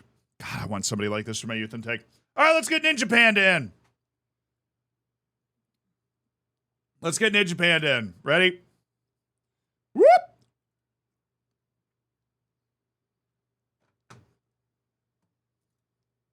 Hello. Howdy. How's it going? Oh, it's going. It's going. All right. So Ninja Panda has no video, by the way, so it's just these sultry tones of one of our mods, actually. Would you describe your tones as sultry? I'd hope so. Okay, that works for me. Chat, everybody say hi to Ninja Panda. Hi. I'll drag your profile picture over. Hi. Very scary thing. Welcome to the stream. All right.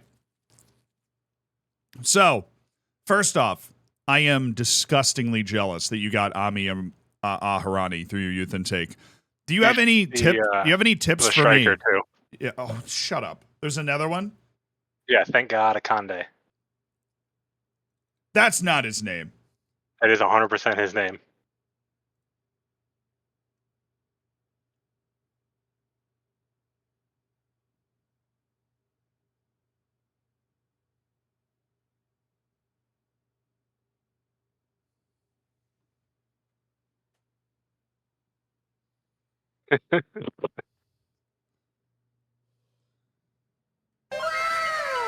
I'm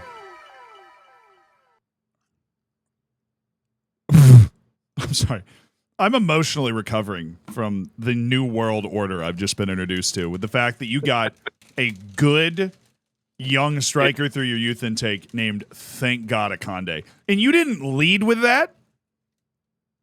No, because I know how to. I want to keep him as a striker. That's the one I don't want to sell. Whereas the other guy, because he's English Israeli, he actually is a non-EU spot because when I loaned him out to England, I think I lost his Spanish citizenship timing. Wow. Okay. A lot of information here. One, you really messed that up.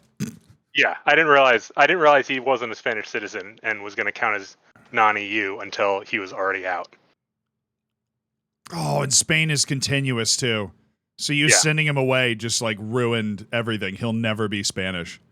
Yeah, I was like, oh, great, good loans. And he did well. Oh, this is tough. Okay, so I'm trying to unscramble my brain here from realizing thank God Akande exists. And thank God he exists, really. But this guy feels like a striker to me, but he's not a striker. He doesn't have the pace on the wing, so I was trying to move him to that AMC role. Yeah, but he's not. I would move him to striker. Also, he's really good, but I don't know what Tottenham's feeling. What's the biggest offer you've gotten for him? You said I haven't gotten any offers. Oh, okay. Might I recommend? That's a fairly big oopsie. That is a fairly big oopsie. But we move. That's why selling him is probably a better option. Yeah. You do need players like this, and it hurts to sell a guy that came through. But this is basically free money. You spent nothing to get him. May I recommend the Kleitz method that I learned about 30 seconds ago? I've used that before in prior FMs, so I'm actually aware of that one. Does it? It was decent when I've tried it in FM23. I just haven't tried selling people out. I think much for this. If you're sitting here going, well, we just don't have the finances to compete, and then you get gifted a truly wonderful player through your youth intake whose value on the upward side is over 90 million. You sell him for 90 million, I think you get. Oh, I would take that in a heartbeat. Yeah, you sell. You're probably not going to get that, obviously, but I think 60 to 70 million. I'd probably still take that because that gives you a war chest to go after a couple decent wonder kids. 15 million is tough. Maybe one Brazilian for 15 million. Oh, that rhymed. Holy. Oh, wow. Yeah, I've always played saves that basically I'm only selling to get rid of old players or players that aren't good enough anymore, not trying to finance. Yeah, this goes against a lot of doctrines, especially considering you've got 30-year-olds all over your team, which just gives me the hives. I can't believe this guy's real. It was, again, the 30-year-olds are mostly because it would be hard to replace them at their current level, essentially. Yeah, but their current level's not good enough. Yeah. Right, so, okay, we've got detailed scouting. Jack, correct me if I'm wrong here. You might have a different approach. I never scout leagues. I feel like it's too narrow, and I don't get good results from them. Has anybody... Okay, so I've only done the continental leagues. So I'll do Europa, Champions League, Libertadores, that kind of thing. I see it's UEFA Youth League, European Championship qualifying, Europa League, Champions League. But these are crossovers from your other focuses. Yeah. Okay. You have it all? What is this? Everything? I think that one was... I was trying to set something up and it reset the areas and I didn't realize it. Yeah, it's like everything everywhere all at once. You're about to win a bunch of Oscars, by the way.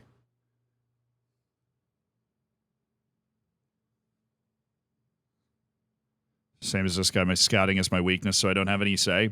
I think scouting is more intuitive than it used to be, but for people that understood the old scouting, which you clearly did, right? You've set up your your South America North, South America South. You've got your guys.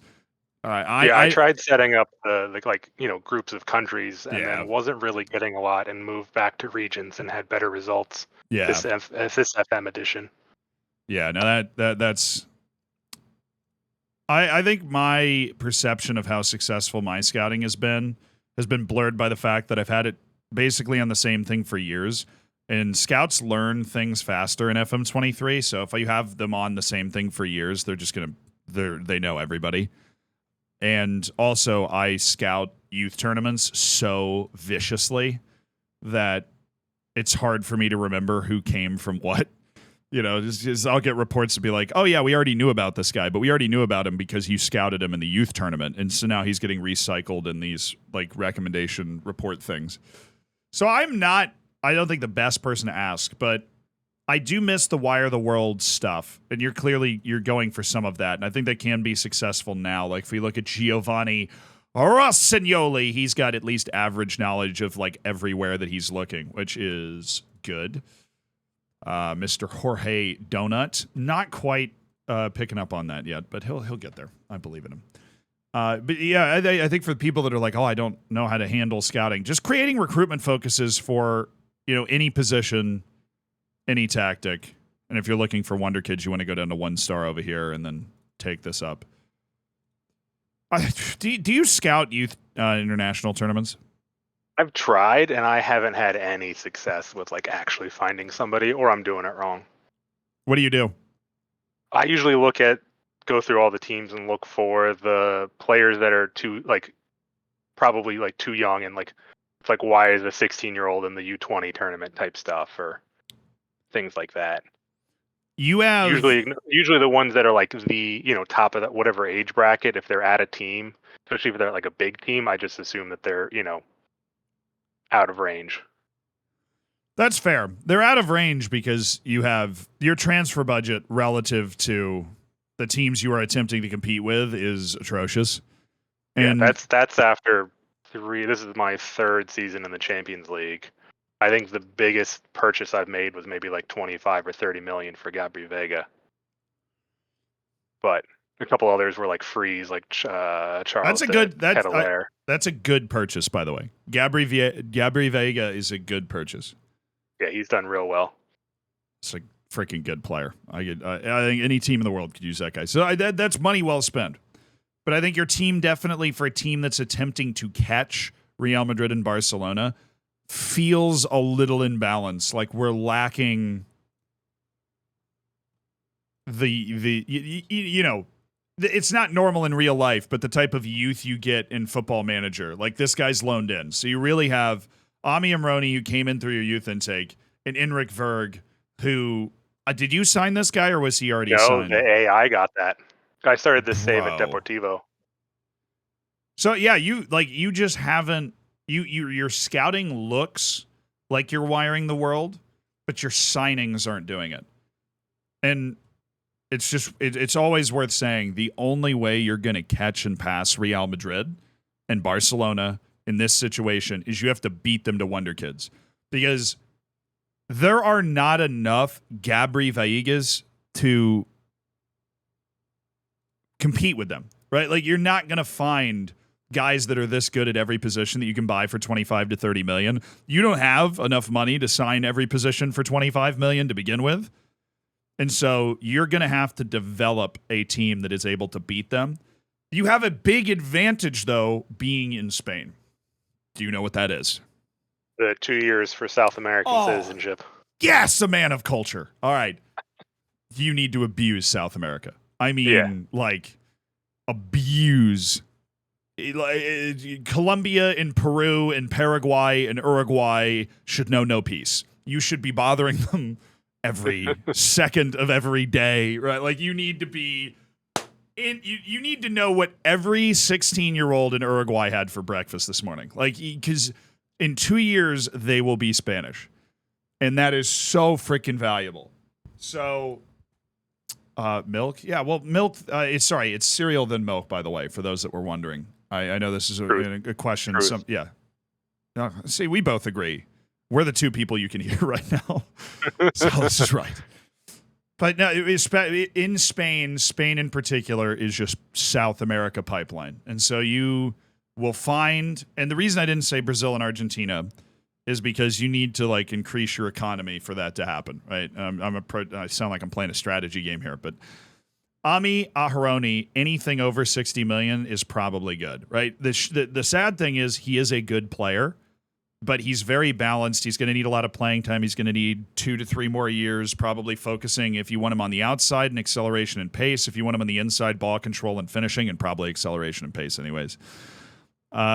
He's professional too. Dude, how can I please get one of these guys? He's professional with 20 flair. Oh, I kind of don't want to sell this guy. But the problem is, where let me sort by value here. So you've got an asking price on Gonzalo Borges. He wanted to go, and that's his release clause, basically. I got him on loan and for $3.5 million optional fee when I bought him, and he's done well. You said Africa counts for EU and Spain, Maureen?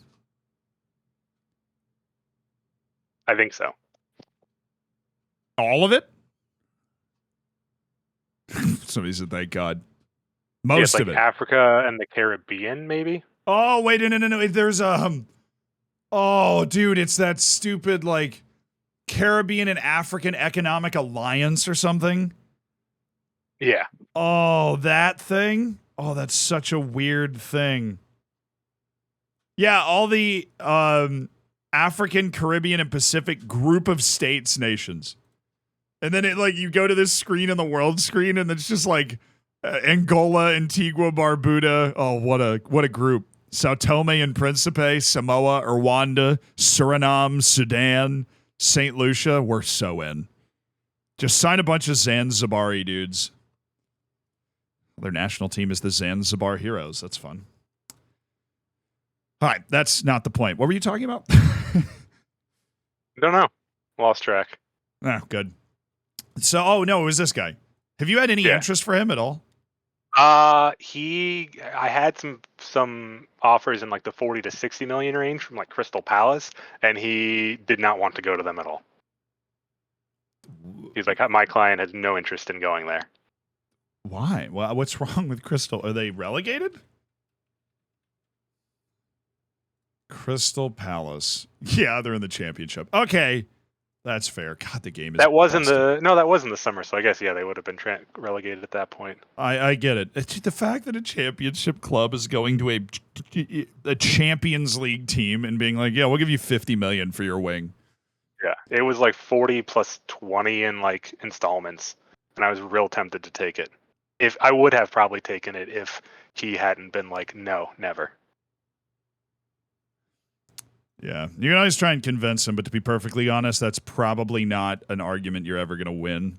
To be like, yes, you should do this. Who's Pablo Torre? Yeah, I got him on a free from Barcelona. I'm just looking at players that have interest because if you hang on to Ami Aharoni, you need to get some money in so that you can. Because every year you need to be taking a couple of shots into South America. You don't want to force it, but they're there. Yeah. It's statistically impossible for those accessible, talented South Americans to not be there. They are there. You just have to find them. And, you know, the youth teams, particularly from those countries, scout everybody on it. So, sorry, you were talking about this earlier about the way you scout youth international tournaments, where you'll go to the U21 World Cup and you just scout the 16-year-old. Scout the 19-year-olds. Yeah. Right, you have 14 scouts. Just check it. Yeah, you have 15 scouts for the chief scout. That's just hit everybody. That's a lot. I mean, if you hit everybody, it'll take you 5 or 6 months to work all the way through it. But you know, in countries like, okay, if you go to France and you're like, a lot of them I won't be able to sign anyways. Exactly. I'll have to wait till they're 18. If you go to France, well, I was about to make a different point, but what you said is true. If you go to the French youth national team and you go, all right, I'm going to scout everybody here. That's a bit of a waste of time. Most of those guys are on PSG or some team that's going to take 50 million to sign them. But when you go to the Colombian team, scout them all, right? They're like there might be 1 or 2 in Europe, but most of them are going to be in Colombia. Obviously, they have to be at least 18. But the point where you really start to think ahead and where you get some of the best deals is you keep track of these guys from the time they're 16, 17 years old. And then you have like a nice monthly update. Set that short list and it expires every month. And then you see if they're interested in you or not. And then the moment they are interested in you, you can just go ahead and make an offer. And you'll get the best possible deal in those situations. Mm-hmm. Or, you know, if you put them on a short list, you can just set a little reminder, go into the short list every month, click the, like, are they interested in a transfer thing up here. That, you know, it's very useful. And if they pop up, obviously, then they're interested in the transfer. And you're like, oh, okay. Who is this guy? Oh, Panda. Give me one logical reason you haven't made an offer for this guy. We want 20 to 30 probably. I'll do this right now. I'll do this right now. Okay, because that type of potential. Let me go to the player search. Hold on. How many people in the world have this that you know exist? These guys. Okay, That's it. It's one of those, like, you remember Grantley Poor when we signed Grantley Poor and he didn't look that great, but we knew his potential was crazy. And this guy's also only 18. There's a couple guys here too. If you want to take on some transfer debt because you're in the Champions League, you might be able to snap all three of these guys. This guy is also actually good. So you're sitting here and you're looking me dead in the eyes, right? And you're telling me that there is nobody out there that could replace the 30-year-olds on your team. And I went to the player search and sorted by potential. And there is a 21-year-old playing in the Brazilian league who is 18 million. Watch him not be interested. I'm going to look like a jerk. Nope, he's interested. Sign this guy last year, Ninja Panda. Sign him last year. Sign him up. No problem. You have 18 million right now. No, you don't. But you can get it very quickly. I mean, I would sell half your team to sign this guy personally, but I would keep Ami Aharoni or whatever his name. Why can I not say this? Aharoni. Ami Aharoni. Thank you. Keep him. Find, one of those guys that you were worried about not being able to replace. I don't think it would be Oscar. I don't think there's like good value in that. Maybe Ritsu Doan, but he's hurt. It's a bit tricky. DeKetelaere, value is just not. I got DeKetelaere on a free too, so that wasn't too bad at least. You're making good signings. I think you're just missing the layups because, I mean, okay, that guy's not who I. Where'd my friend go? There you go. Inacio Pessoa Jr. I don't know why he's still in Brazil, but God. Ritsu Doan has a massive wage. Was I not looking? No, he doesn't. It's per year. My wage is per year, not per week. He is not making $4 million a week. The biggest wage. I can't remember what that was at because I do per week, so I can't translate that in my head. Yeah, it's hard to do. You have to, just divide by 52, man. It's really easy math. Iñaki Peña is the highest wage, looks like. And Marco Bulatz, ooh. I screwed up and I put a international cap when I first signed him, and I was like, oh, there's no way he's going to hit that. And then he jumped to be at the time, second highest wage on $80K a week. That'll do it. That'll do it. 1 million a year is around 17K a week. For many years, about 80K. So he's on 80K a week. Yeah, I was like, oh, he's Croatian. He's not that good. He was mostly just a depth and rotation option. I was like, oh, he won't get that many caps. He's got 30 caps, I think. Yeah, 24, which is enough to check basically any international appearance thing that you're going to put in the transfer. Yeah, he was at contract. 5 or 10. He hit it in the first 2 seasons somehow. All right. You just need to find some money. You said you signed Pablo Torre on a free, but dang it, he's good actually. He's not athletic, but he is good. I love wingers that can pass. I can't get rid of them. Whoa, we got 25 gifted subs from Eagle.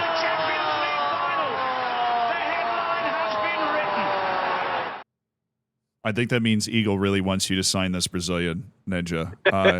Eagle, thank you so much for 25 gifted subs. Find him. Why did the alert thing didn't go off? Oh, this is horrible.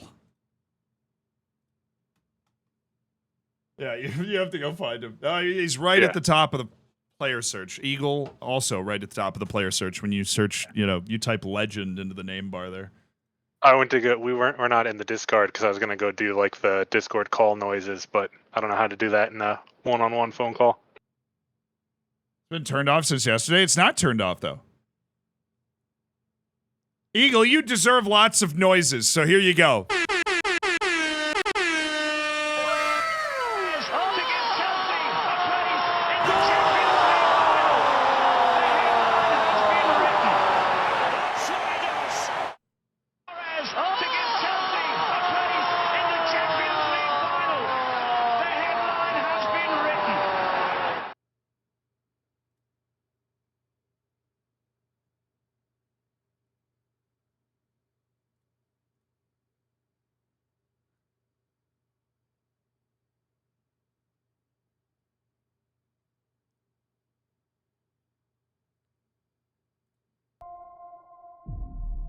There it is. I think. Sorry about this, Ninja Panda, but All right. I don't hear anything because it's not coming here, and I have yeah, the no, stream it's muted. not routed through, so you shouldn't.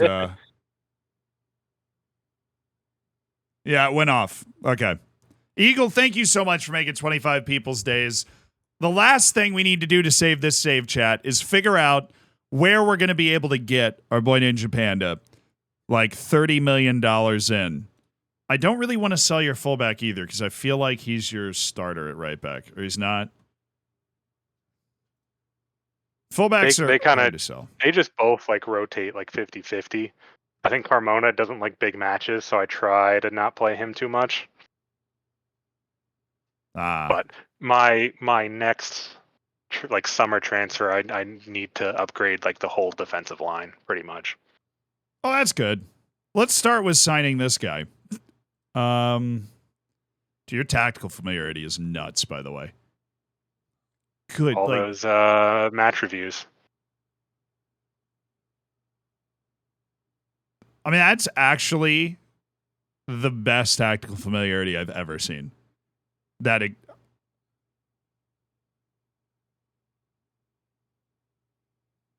Holy smokes. Also, if you got a gifted sub from Eagle, be sure to say thank you. Eagle, you are awesome. Really appreciate it. We're going to be able to bring another one of the editors out of the basement. It's going to be awesome.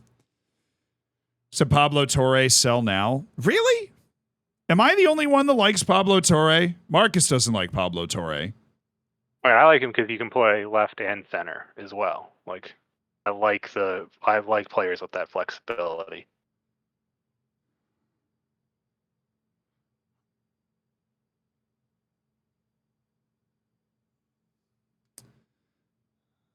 Sell.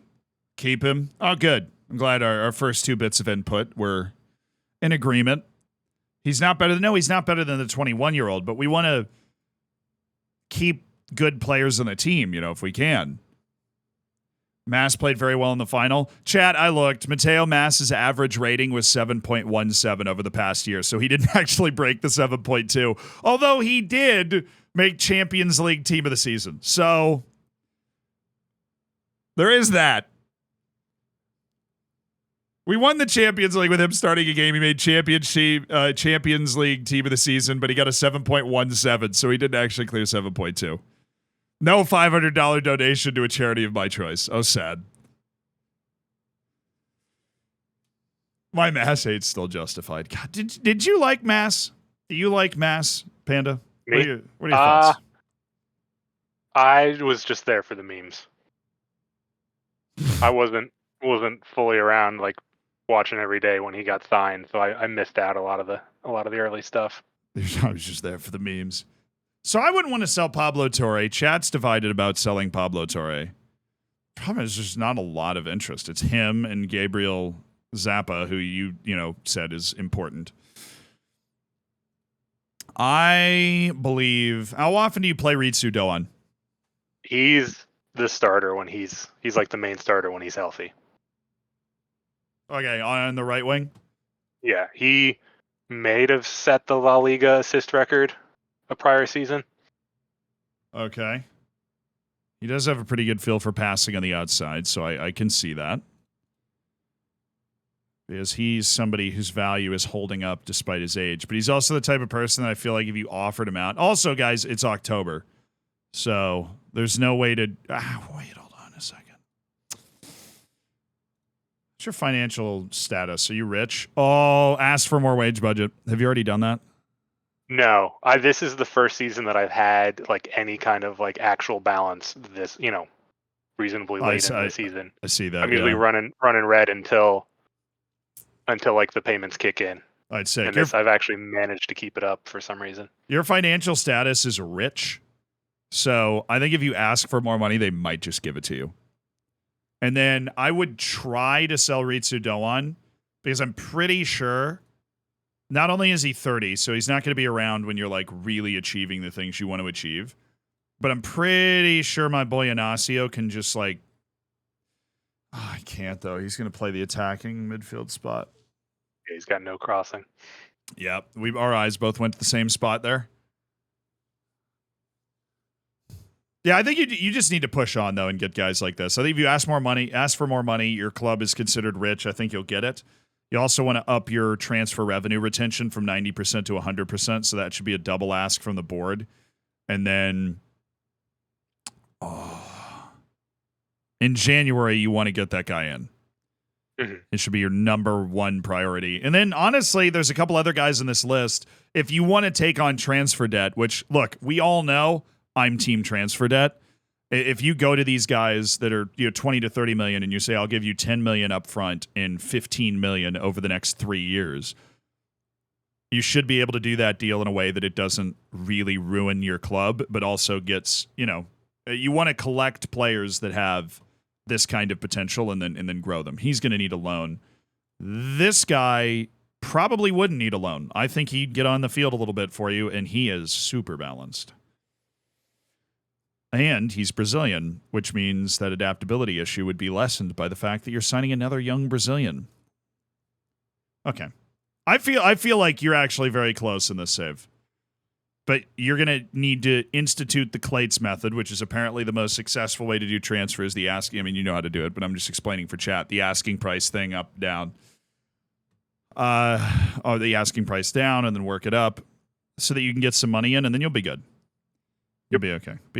Like, it's weird. You're not Wonder Kid hoarding, but you're doing the harder stuff. You're making good signings of like 25-year-olds, I'm used to playing, like I'll usually do either Arsenal or Roma for my first save. So I'm used to that like tier right behind the big guys that like have the money, can make the big signings to like make the next big step, like the immediate impact to win the league or win the Champions League. Yeah, you're signing now. This is a good challenge for you. You are signing now to make the impact 2 years from now. I mean, the Brazilian's going to make an impact now, but you pick up a couple of those guys and let them develop together with Ami Ahroni and Enric Verga. You will catch up. You'll reel in the other guys. But you should not make a signing for over really 20 million up front. You can totally win the league without making a signing for more than 20 million up front because money is at a premium for you. Yeah. Drum up Borja's interest again. Honestly, that's probably your best bet. If he already wants to leave, drumming up interest for this guy's your best bet. Anything over 40 million would be fine. He got angry that I rejected an offer. I went back and said, "You have a release clause." He said no. I was like, okay, what value will he take? And then he offered a value 20 million over his release clause. So I was like, all right, whatever, game. Yeah, it's just the most FM thing I've ever heard. No, so then I reduced it back to the 69 to try to like actually get offers. Yeah, you probably have to go below that because he's 27. Yeah. He's only played 7 matches all year, and his rating is terrible. So yeah, my entire team is down this year. Yeah, I saw you're in 8th. So exactly, a youth movement is needed because, I mean, at the end of the day, it's different than that Dynamo Zagreb save we were saving at the beginning, but it's not too different in that you are competing with teams that will always be able to outspend you. So the way to beat them without outspending them or without tactically spending the same amount of money they're spending is to find the young guys and let them turn into the world beaters on your team. Geehaw, Wire the World and such. Thanks. He's blackmailing him. Well, if he can blackmail Gonzalo Borges out, I think him and Ritsu Doan would be the 2 guys I would try to sell, but if Ritsu Doan's going to get really angry, then I wouldn't. Oh, his high salary demands, it'll be difficult. Yeah, okay. He'd be okay with the transfer list, but I wouldn't do that until January anyways. Right, because he's hurt now anyways. Yeah, and it's October. This is like a dead period for transfers. But if you can get that extra money from the board, that will save you so much. I would leverage everything to get the extra money from the board because you do not want to go into a transfer window and make an offer for this guy and then have all the King's men jump in and make an offer for Inacio Pessoa. Because they will. They will join. All of a sudden Chelsea shows up with 100 million and you're like, what are you doing? It's only 18 million, but then they want to spend 100 anyways.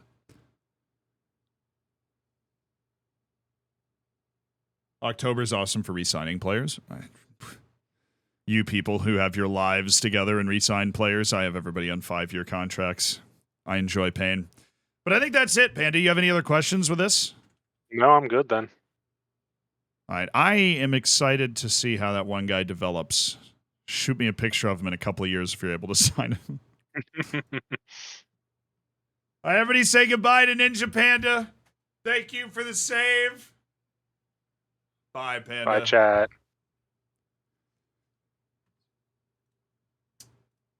And thus Ninja Panda was sent away. Andy, thank you for these 6 months. Good luck to Panda.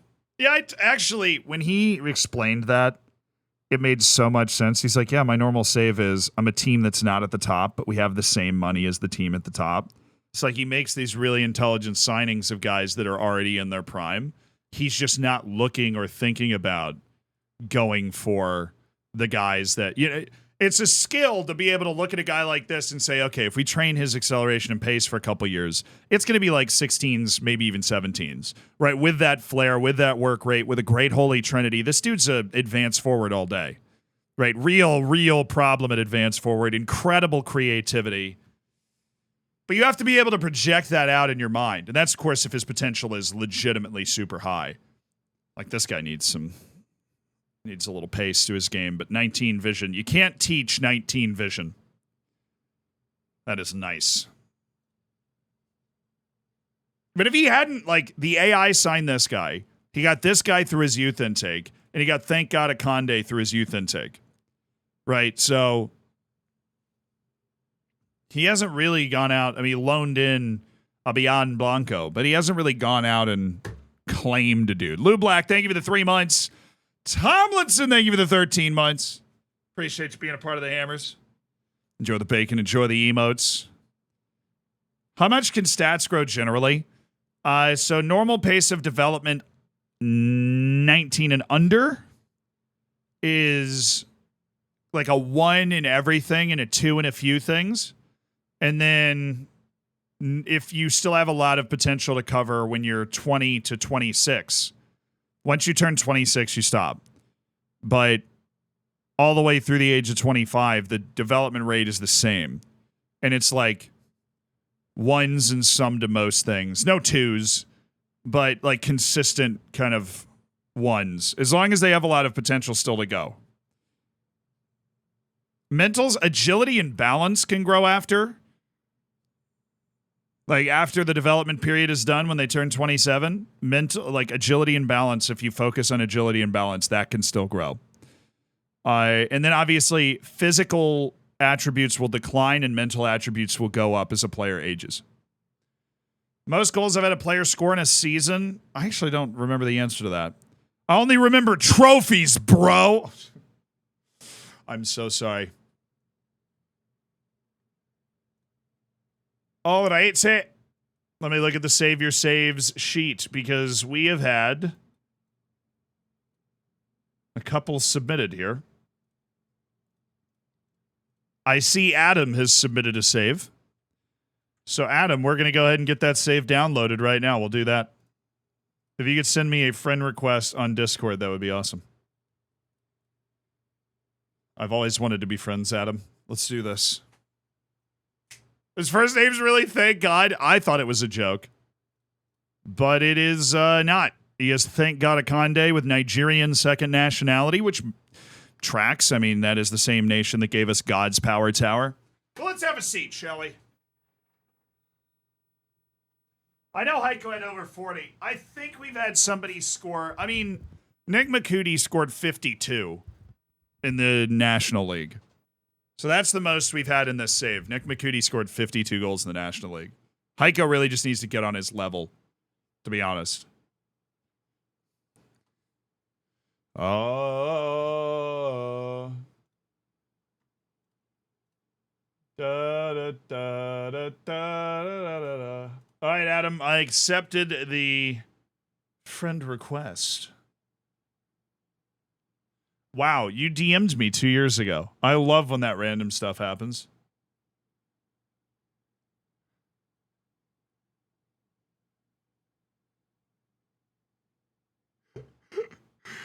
Oh, man, that's funny. You got into dust up in the Discord 2 years ago, and I sent you a message to be like, hey, this is why we handled it the way that we did. Adam, you spicy minx. Wow. I had 68 no comps to Tammy Abraham. Tammy Abraham is one of those dudes that it's just cracked in FM. Are set pieces still OP or did SI nerf them? SI has balanced them more. I wouldn't have called it like a nerf. SI, like, it feels more balanced, but I still feel like maybe there's a few little things. Sorry, I'm just screwing the mic back on. There's a few little things that, like, you know, free kicks from certain positions, you'll use your corner defense instead of your actual free kick defense. So they're not OP. They're still a little janky, is the word I would use. If I were sub to you, would you save my FM20 save? No, we're just staying in FM23 today. I've done that before, but I don't even know I have FM20 downloaded. Maybe you could update your old set piece video. I made a very recent set piece video, I think, within the last year. I know I have the old one, like, you want to be a set piece god? Yo! Panda gifted 5 subs! Thank you, Panda! That's 70 in one season with Beto. Ugh. Ninja Goat, thank you for the 5 gifted subs. Tyler, Giselle and Remedies, Lorenzo, Moose. Welcome to the Hammers. Is that Gary Neville? Is that?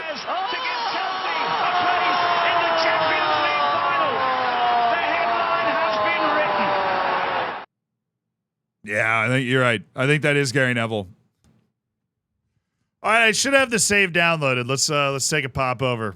Adams with Barnet. Let me get the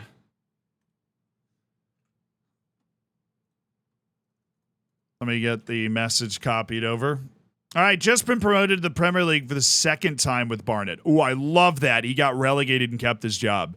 Save started great with 4 consecutive promotions, got absolutely hammered in our previous Premier League season, relegated in 20th place with 15 points. Bro, how did you not get fired? Right? El Sacico every week on 15 points. We bounced back well with a 94-point 2nd place finish in the championship. I think the team's generally in a decent state, though we were pretty reliant on loanees last year, and the defense is noticeably weaker than the rest of the 11. Essentially need some help signing quality players so we can have a better crack at staying up this time. All right, I am freaking impressed, dude, that you kept your job through that. Obviously, congrats on you just absolutely shredded your way all the way up. I didn't do that. I did not manage to do that. You got out of the championship in one friggin' season. Maybe just a little too fast there. Maybe just a little too fast. Ooh. Ooh.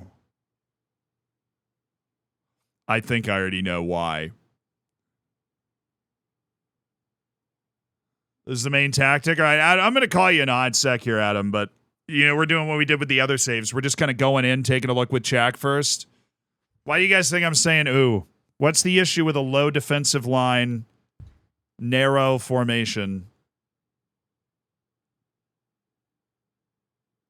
Now, the old Dorfer's tactic was this.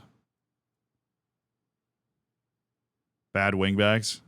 Oh, dude, I don't care if you have, like, the best wingbacks in the world, right? You've got to have Alphonso Davies at left back, right? João Cancelo a year ago is playing right back. And you'll still lose. They're so, yeah, your wingbacks are getting murdered. Because, okay, so you have a low line, right? Which means we're inviting pressure here. You've got a mid block for your line of engagement. All right. And you've got closing down. All right. So we're inviting pressure, right? You've got these guys who are just going to stay up here and they're going to press over here, right? Then we've got this midfield 3 that is going to be dealing with their midfield most of the time. You've got a Carolero that might be able to help. I see what you're thinking here. You got a box to box, so technically they'll float out and cover. If you're playing against a 4-3-3, like a basic 4-3-3, your midfield's occupied with their midfield, right? This guy is dealing with the striker in here. You've got winger, fullback, right? This wingback has no shot. Would changing the DM to a halfback be a better option? Excellent thinking, Brian. I love that thinking. Because if we take this guy and make him a halfback, we're going to push the center backs wider, right? I think if you want to play this way, not only is Brian right, and a halfback would be better, although it might not suit the type of player you have because you had a ball winner in this position, so you got to be aware of that. You want to trap inside. You want your players to try and get on the outside foot of those wing players and drive them in. If you want to survive using this formation, I would do that. But having, at least training a few of these midfielders to play, especially, you said your defense is like weak. This is not this is an offensive formation, right? Like, this is a pretty offensive formation. This is a possession formation. This is an offensive formation. Yeah, I think you either have to commit to one or the other too. I agree with what they're saying, and that maybe against a few teams this would be okay. Like maybe they're more narrow or both of their wings are inside forwards. Then this is like, they're gonna naturally be coming into the middle more. But matching this up more is going to be more your speed. Trying to get this in touch. But we've been breaking down your tactic. We might as well bring you in to talk about it. So without further ado. Yeah, Adam, you can totally dash downstairs and get the pizzas, brother. Let me give you a call though. The great unveiling of Adam.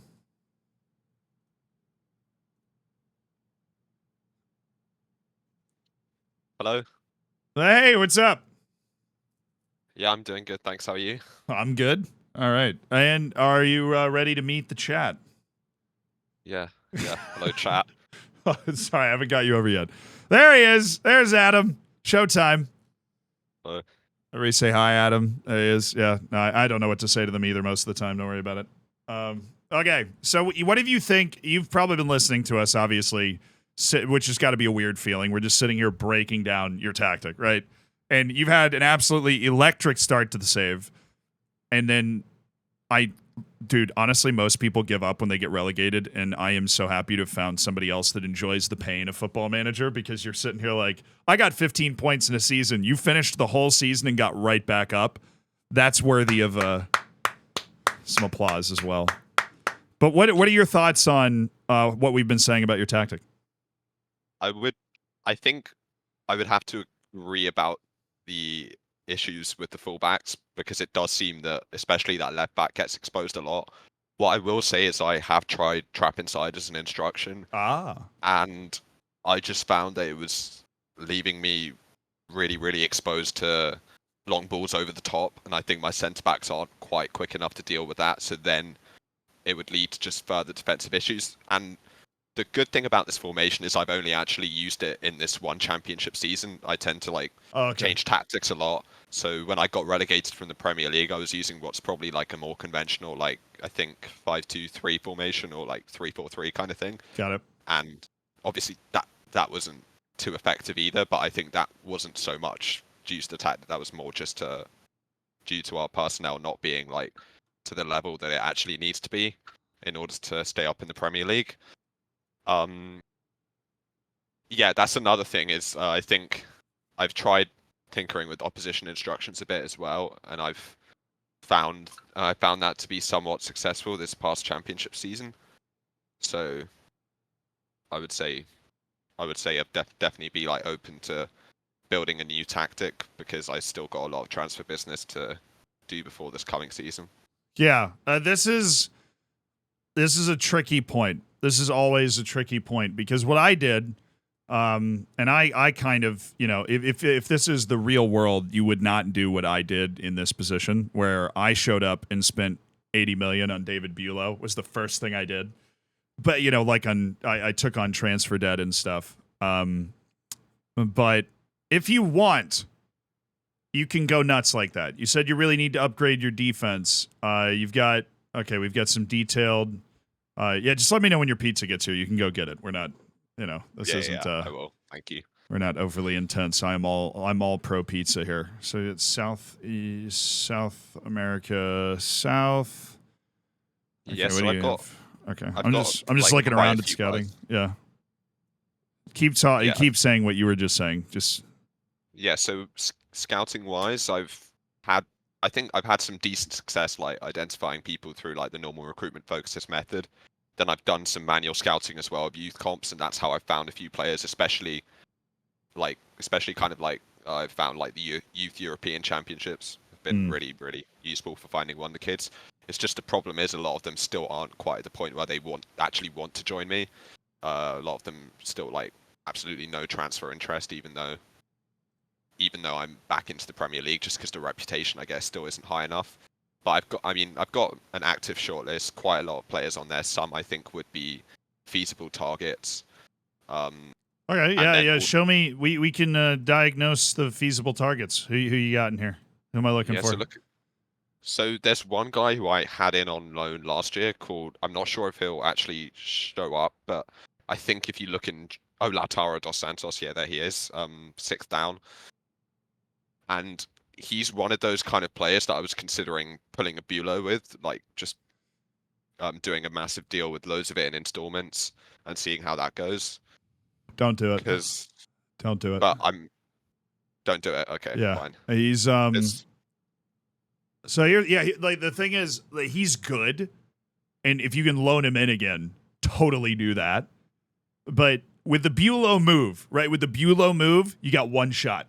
There is one bullet in the chamber, Fine. and if you miss the target, we're getting 15 points again, right? It's like, so I don't, chat, you might disagree with me, but I don't see this guy being great. He's already 20. Right, but he's in the Argentinian national team, which is weird. Like, how is Christian Spizzato not whatever? This guy is good, but he's not. I don't think he's going to turn into a bona fide world-class player. I think he's a solid Premier League striker, which obviously in the championship was great. And he's available for loan again, so Oh, you angered them with... So you've been working on this. Oh, you were working on the installment thing. Oh, I love this. $14.5 million up front. Actually, if you can get it $14.5 million up front, you've got a couple bullets in that chamber. You might actually be able to save... Yeah. Okay, so I like your style, Adam. That was a good offer. Didn't work. Thank you. Who was Curvin Joseph? I know. I did the same thing I did on Ninja Panda save, where I just went to the player search and sorted by potential just to see if there was somebody... Yeah, I don't know. Somebody out there that made sense. Oh, pizza's here. The pizza is here! Adam's got to go to his pizza. Yeah, but this Curvin Joseph guy is like... Is that a glitch? How cheap he is? I mean, he's not... Okay, he's a one-trick pony, but, I mean, he doesn't cost anything. Like, why not sign this guy? He doesn't cost anything. He's English. He's got Premier League experience. Like...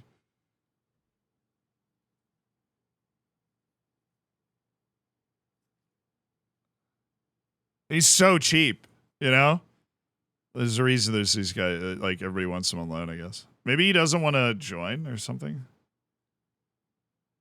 Okay.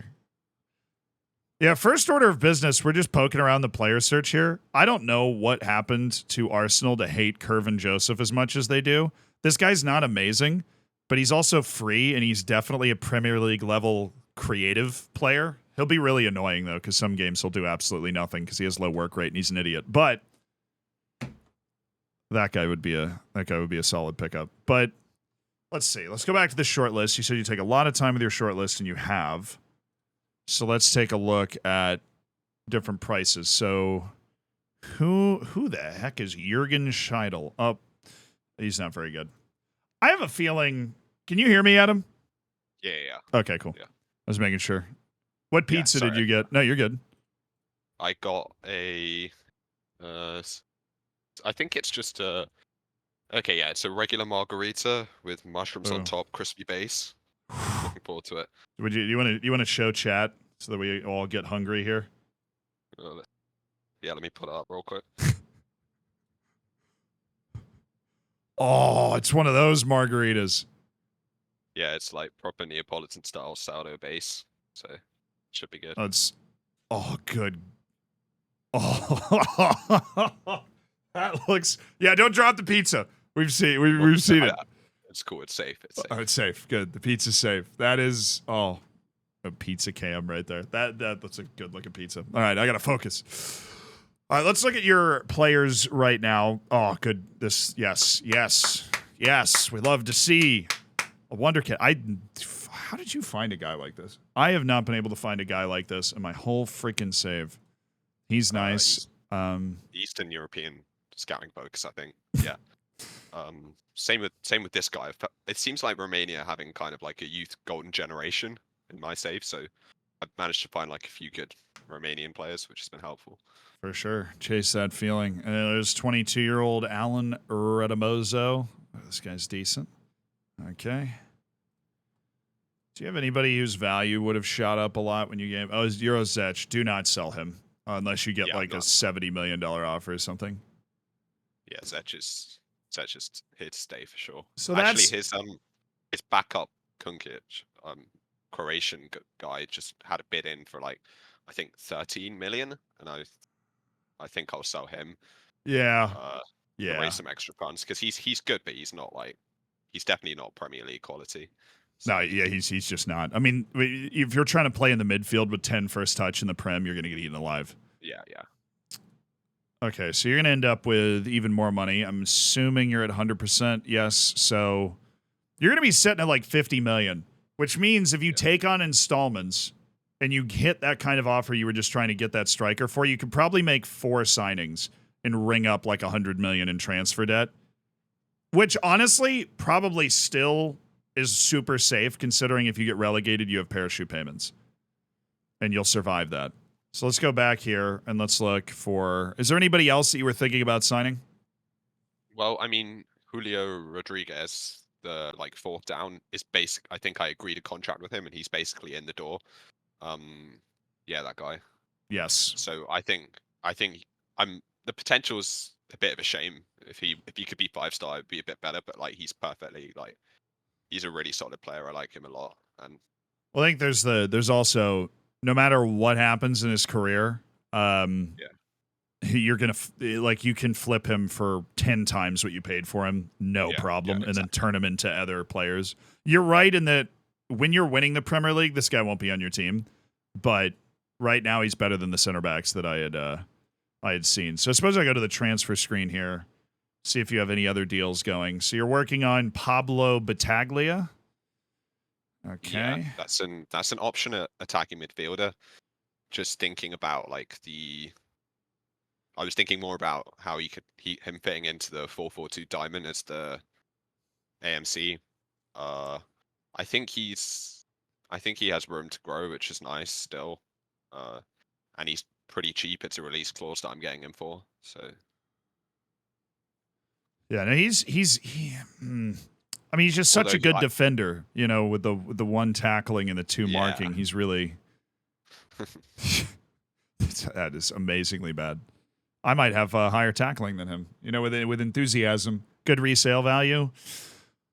Yeah, but they love freaking AI loves flair players, feels like. And then this is the other guy you're working on. I like this guy a lot. I like this guy a lot. Oh, he was on loan last year, and he was really good in the championship. I think when you put him side by side against the guy you were just looking at, I would say he's probably like a marginally better player.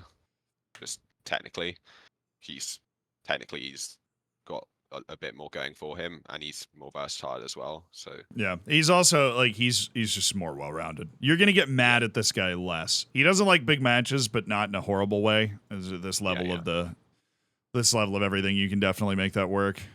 Okay, and that's it for the sales. That's where I should have looked earlier. Okay, so we've talked about your tactic. We've looked at some player selection. You need to be in people are going to be very happy that I'm going to say this. You said you relied on loans heavily last year. You're going to need to do that again. Yeah. It's got to be, Chad,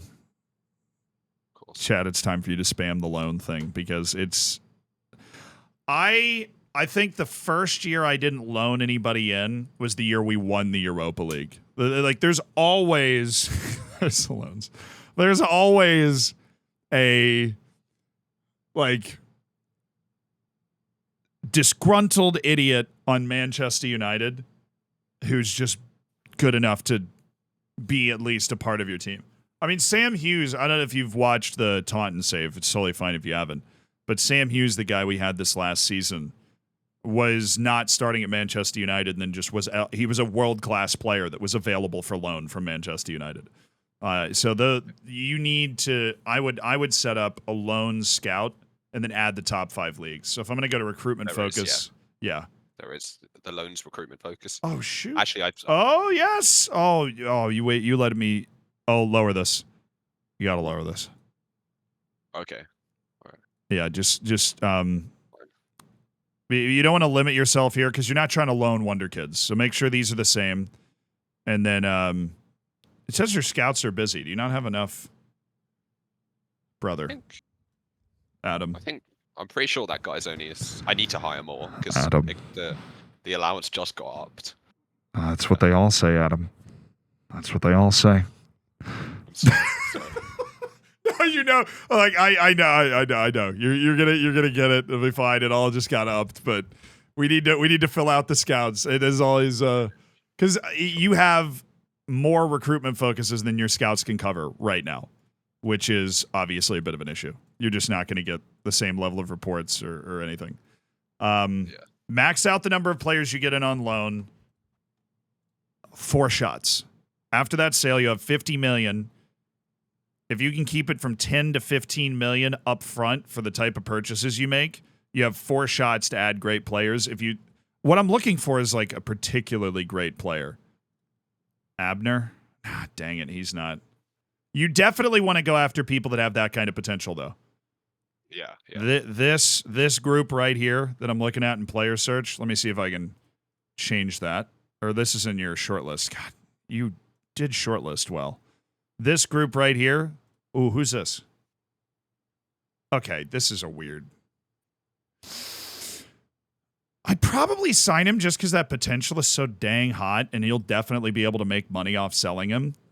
But this guy's not going to be a starter, though. He's a bit. I don't know if I've ever seen somebody more reliant on their ability to change directions at just rapid speed. Have you guys ever seen a player that looks like this? I actually haven't. But as an out-and-out winger, he'd need to learn to play on the left, and then he could just kind of a 4-4-2. Yes, Jeremy Doku. Okay, Jeremy Doku has pace, though. This guy's I don't know, but his potential's great, and he's only 4.8 million, so it's kind of he's already on your short list. It's kind of ascended. What about William Cardona? Oh, one thing okay. If you go back to the shortlist, there's the player above Cardona it's very, very expensive, but I was wondering, this guy. He's very expensive, but he's also his guide price has gone up even more since I was initially looking at him, but I was thinking that could be a guy who I could get in installments, and he's obviously going to get a lot better, and the value will probably stay as well if he's French and going on to get youth caps and international caps. But I wasn't 100% sure about that one. Okay. Huh. This is going to be fun because chat definitely doesn't like him. Yeah, I can see. But I definitely do. Yeah. I see it. Okay, hear me out. I'm chat and you. You already had this thought, so you were kind of onto it. He just turned 18. All right, he just turned 18 in the end of May, and we're in the 3rd of July. He has incredibly balanced attributes and an Oppenheimer type of development personality. Explosive, right? Perfectionist is one of the best you can get. Very balanced.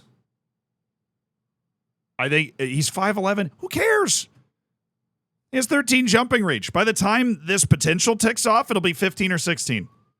You won't even notice it. Ernesto Andre, who started the Champions League final for me, Yesterday, he has 13 jumping reach at center back. He's the perfect halfback? No, he's not. He has 10 passing. You say too much. Well, let's test it. Let's freaking. Oh, you've been messing around with it already. You get around. I'll tell you. This is the right idea too. I mean, there's no way they're going to say yes to this though. They rejected this, right? Yeah, they rejected that. Okay. What you might want to do. They just like straight up red rejected that. So happens. So you have what? You're going to get 50 million in. You do like 25 here. Yeah. And then that. So that's half of your transfer budget up front, but it works. Yeah. All right, I'm surprised they straight red rejected it if they were that close to accepting it. Look, this is going to be your Mateo Mass, all right? This is going to be your, like, I'm betting the farm on this guy's ability to get where he's supposed to go. I have a concern that your team sucks, right? And I mean that like from my Taunton perspective, right? Like your team is bad. Like, yeah, of course. Because, and I want to be clear, this has nothing to do with him as a manager. He's done excellent work, but like relative to everybody else, the team is bad. Like the fact that this dude is 2.5 stars, not a good sign. Right? Because this guy is League 1, League 2 level, right? And he's considered an average player on your team. Like, that's not a good sign. So the concern that comes from that is that we can't really know how good this potential is for Ahmed Arfawi. But there is an old trick that I learned in FM 18 just by we used to mess around with the editor in FM 18 and like you would take a player's potential and turn it up and the team will always ask for more money. The team knows how high the potential of the player is, and the asking price, if you ever look at a player and you're like, gee, I don't know if that potential's legit, but they're really cheap, it's probably not. But if you look at a player like this where they're like, he's not a $70 million player right now, but they clearly know his potential's super high. So even though your star ratings don't really give us the range to see if this guy's going to be a world-class center back, I think, and as stupid as this sounds, just knowing how FM works, the price means he's going to be a world-class center back. Okay. And also, he's on defense. This is the type of guy you could sign, and he's on your team 10 years from now, definitely not wearing the captain's armband because he has 4 leadership, but he might be the first guy that you plug into your team that you never have to replace again. So that's a tough decision. I think nobody else is going to sign him for that amount of money. Don't do that until like deadline day. Okay. Because you want to make sure that you've played. You don't want to lose too much money and then regret it because you find 4 other guys that you're like, yeah, this is going to make our team better. But if you get to deadline day and you have the 25 million there, do it. Get him in, right, and you know, and then we'll post an update to chat 5 years in the future of Ahmed Arfawi getting world best 11 and you know just absolutely bossing the best in the Premier League. Oh, but you are in a very fun point in the save where you're gonna have to make some very tough decisions that are like exciting decisions like that one, and they're either going to pay off or fail spectacularly. But we will be along for the ride to see how that goes. All right. Thank you. Do you have any other questions around the save? No. I think you've covered pretty much everything. Because the main question was like, how do I kind of coordinate transfers for the upcoming Premier League season? But yeah, no, you've covered that well. So thank you very much. I could probably sit here and talk about this for 2 more hours, honestly, but you should go eat your pizza and definitely post in the Hammer chat. I think Reese will message you like a week from now to see how the save's going for the video itself. So if you're If you're having a good time, then definitely respond. And if you're not, just to make me look good, don't respond. I'm joking. But chat, do you think I've ruined his save? There's no. No, I haven't. Magano, thank you for the 22 months. Big man, thank you for the gifted sub, brother. New Ultra, thank you for the prime. Surely not. Surely not. Doing good. But thank you, Adam. Thank you for submitting your save. I know this is wild, but I'll give you a chance to say bye to everybody. I'll pop you out. Right. Bye, Adam. Bye, chat. Bye, Zealand. Thank you. Of course. Good luck. Bye.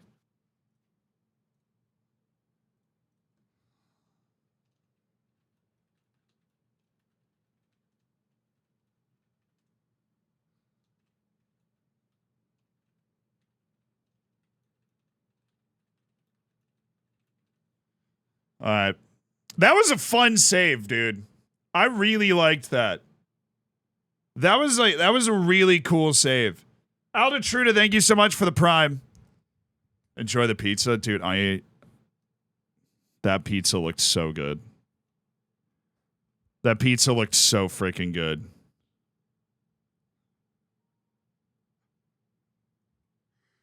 Oh. I'm a sucker for those nice pizzas. I mean, like, I'll eat all types of pizza. Don't get me wrong. I'm a sucker for the nice pizza that have like the the nice pizzas that have the basil leaves on them. Oh yeah, but I'm a vegan. That's true. Forgot about that. Mushrooms are an absolute deal breaker. Whoa. Whoa. The leaves on the pizza. I mean, look, I'm a sucker for, foliage. Give me foliage, mushrooms, leaves on the pizza. I'm here for that. All the foliage. Garden pizza. I probably wouldn't like that, but foliage. Oh, we have saved some freaking saves today, chat. Green food is an L. Whoa, man. Whoa. I had some bad news, though. We were thinking about saving one more. We might save that off stream, but my stomach is rolling. Something I ate yesterday, and so I am going to. We're gonna hang it up here. But I hope you guys enjoyed Saving Saves Live. We hadn't done that in a long time, and it was fun to kind of dust it off and have a really chill day after what was a super intense stream yesterday. Try to bring it home, the Champions League. Back with Taunton on Monday. Yes, I hope you guys have a fabulous weekend. We're going to go raid somebody, so stick around for that. We're going to go make somebody's day. But thank you guys so much for submitting your saves. I try and always make it unique and fun and really and as helpful as I can, right? So hopefully if you got your save today, you had a good time. I know being in front of a lot of people can be weird for some people, but everybody seemed to have a good time. So I really, really hope everybody enjoyed that. And thank you guys for watching. Thank you for the subs. Eagles, thank you so much for the 25 gifted. Panda, thank you for the 5 gifted. Thank you, everybody that's a part of the Hammers. Love you guys. Little fist bump. And have a fabulous weekend. I specifically request it. Let's go find somebody to raid. Yeah, I'm sorry the stream's a little short today, but I really just need to, go read Harry Kane transfer news and hang out on the toilet for 15 minutes. I'll be happy to live tweet it, though, so check me out on Twitter. All right, who are we raiding? Okay. There is the second highest English language streamer of Football Manager is a girl whose title is Girl Plays FM. A line learning. That's where we're going.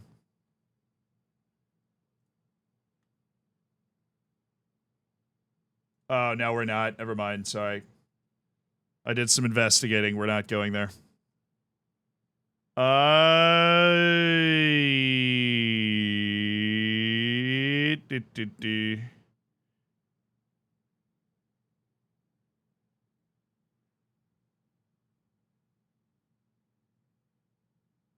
We try and keep it PG around here, chat. We try and keep it PG around here. Where are we?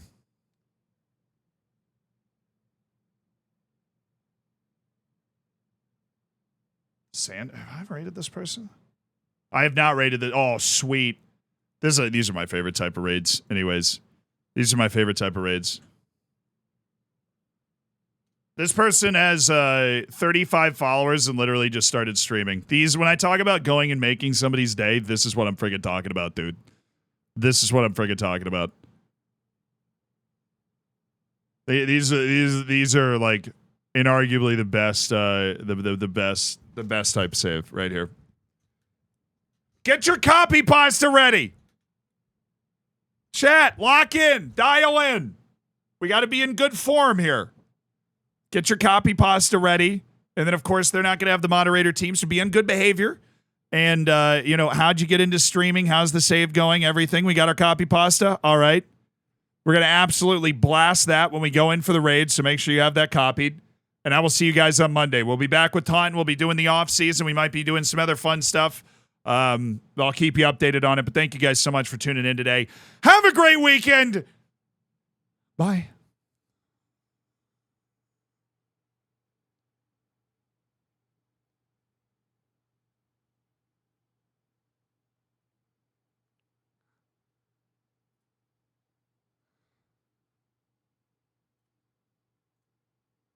All right, word of the day is, we got to do this quickly for the sake of my stomach, is boycott. Boycott. B-O-Y-C-O-T-T. To boycott something is to refuse to buy, use, or participate in that thing as a form of protest. To boycott an entity such as a company or country is to stop using...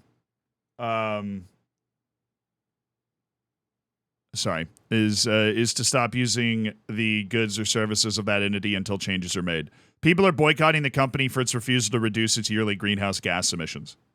Got it. It's a pretty standard word. See you at the end of another stream for another word of the day.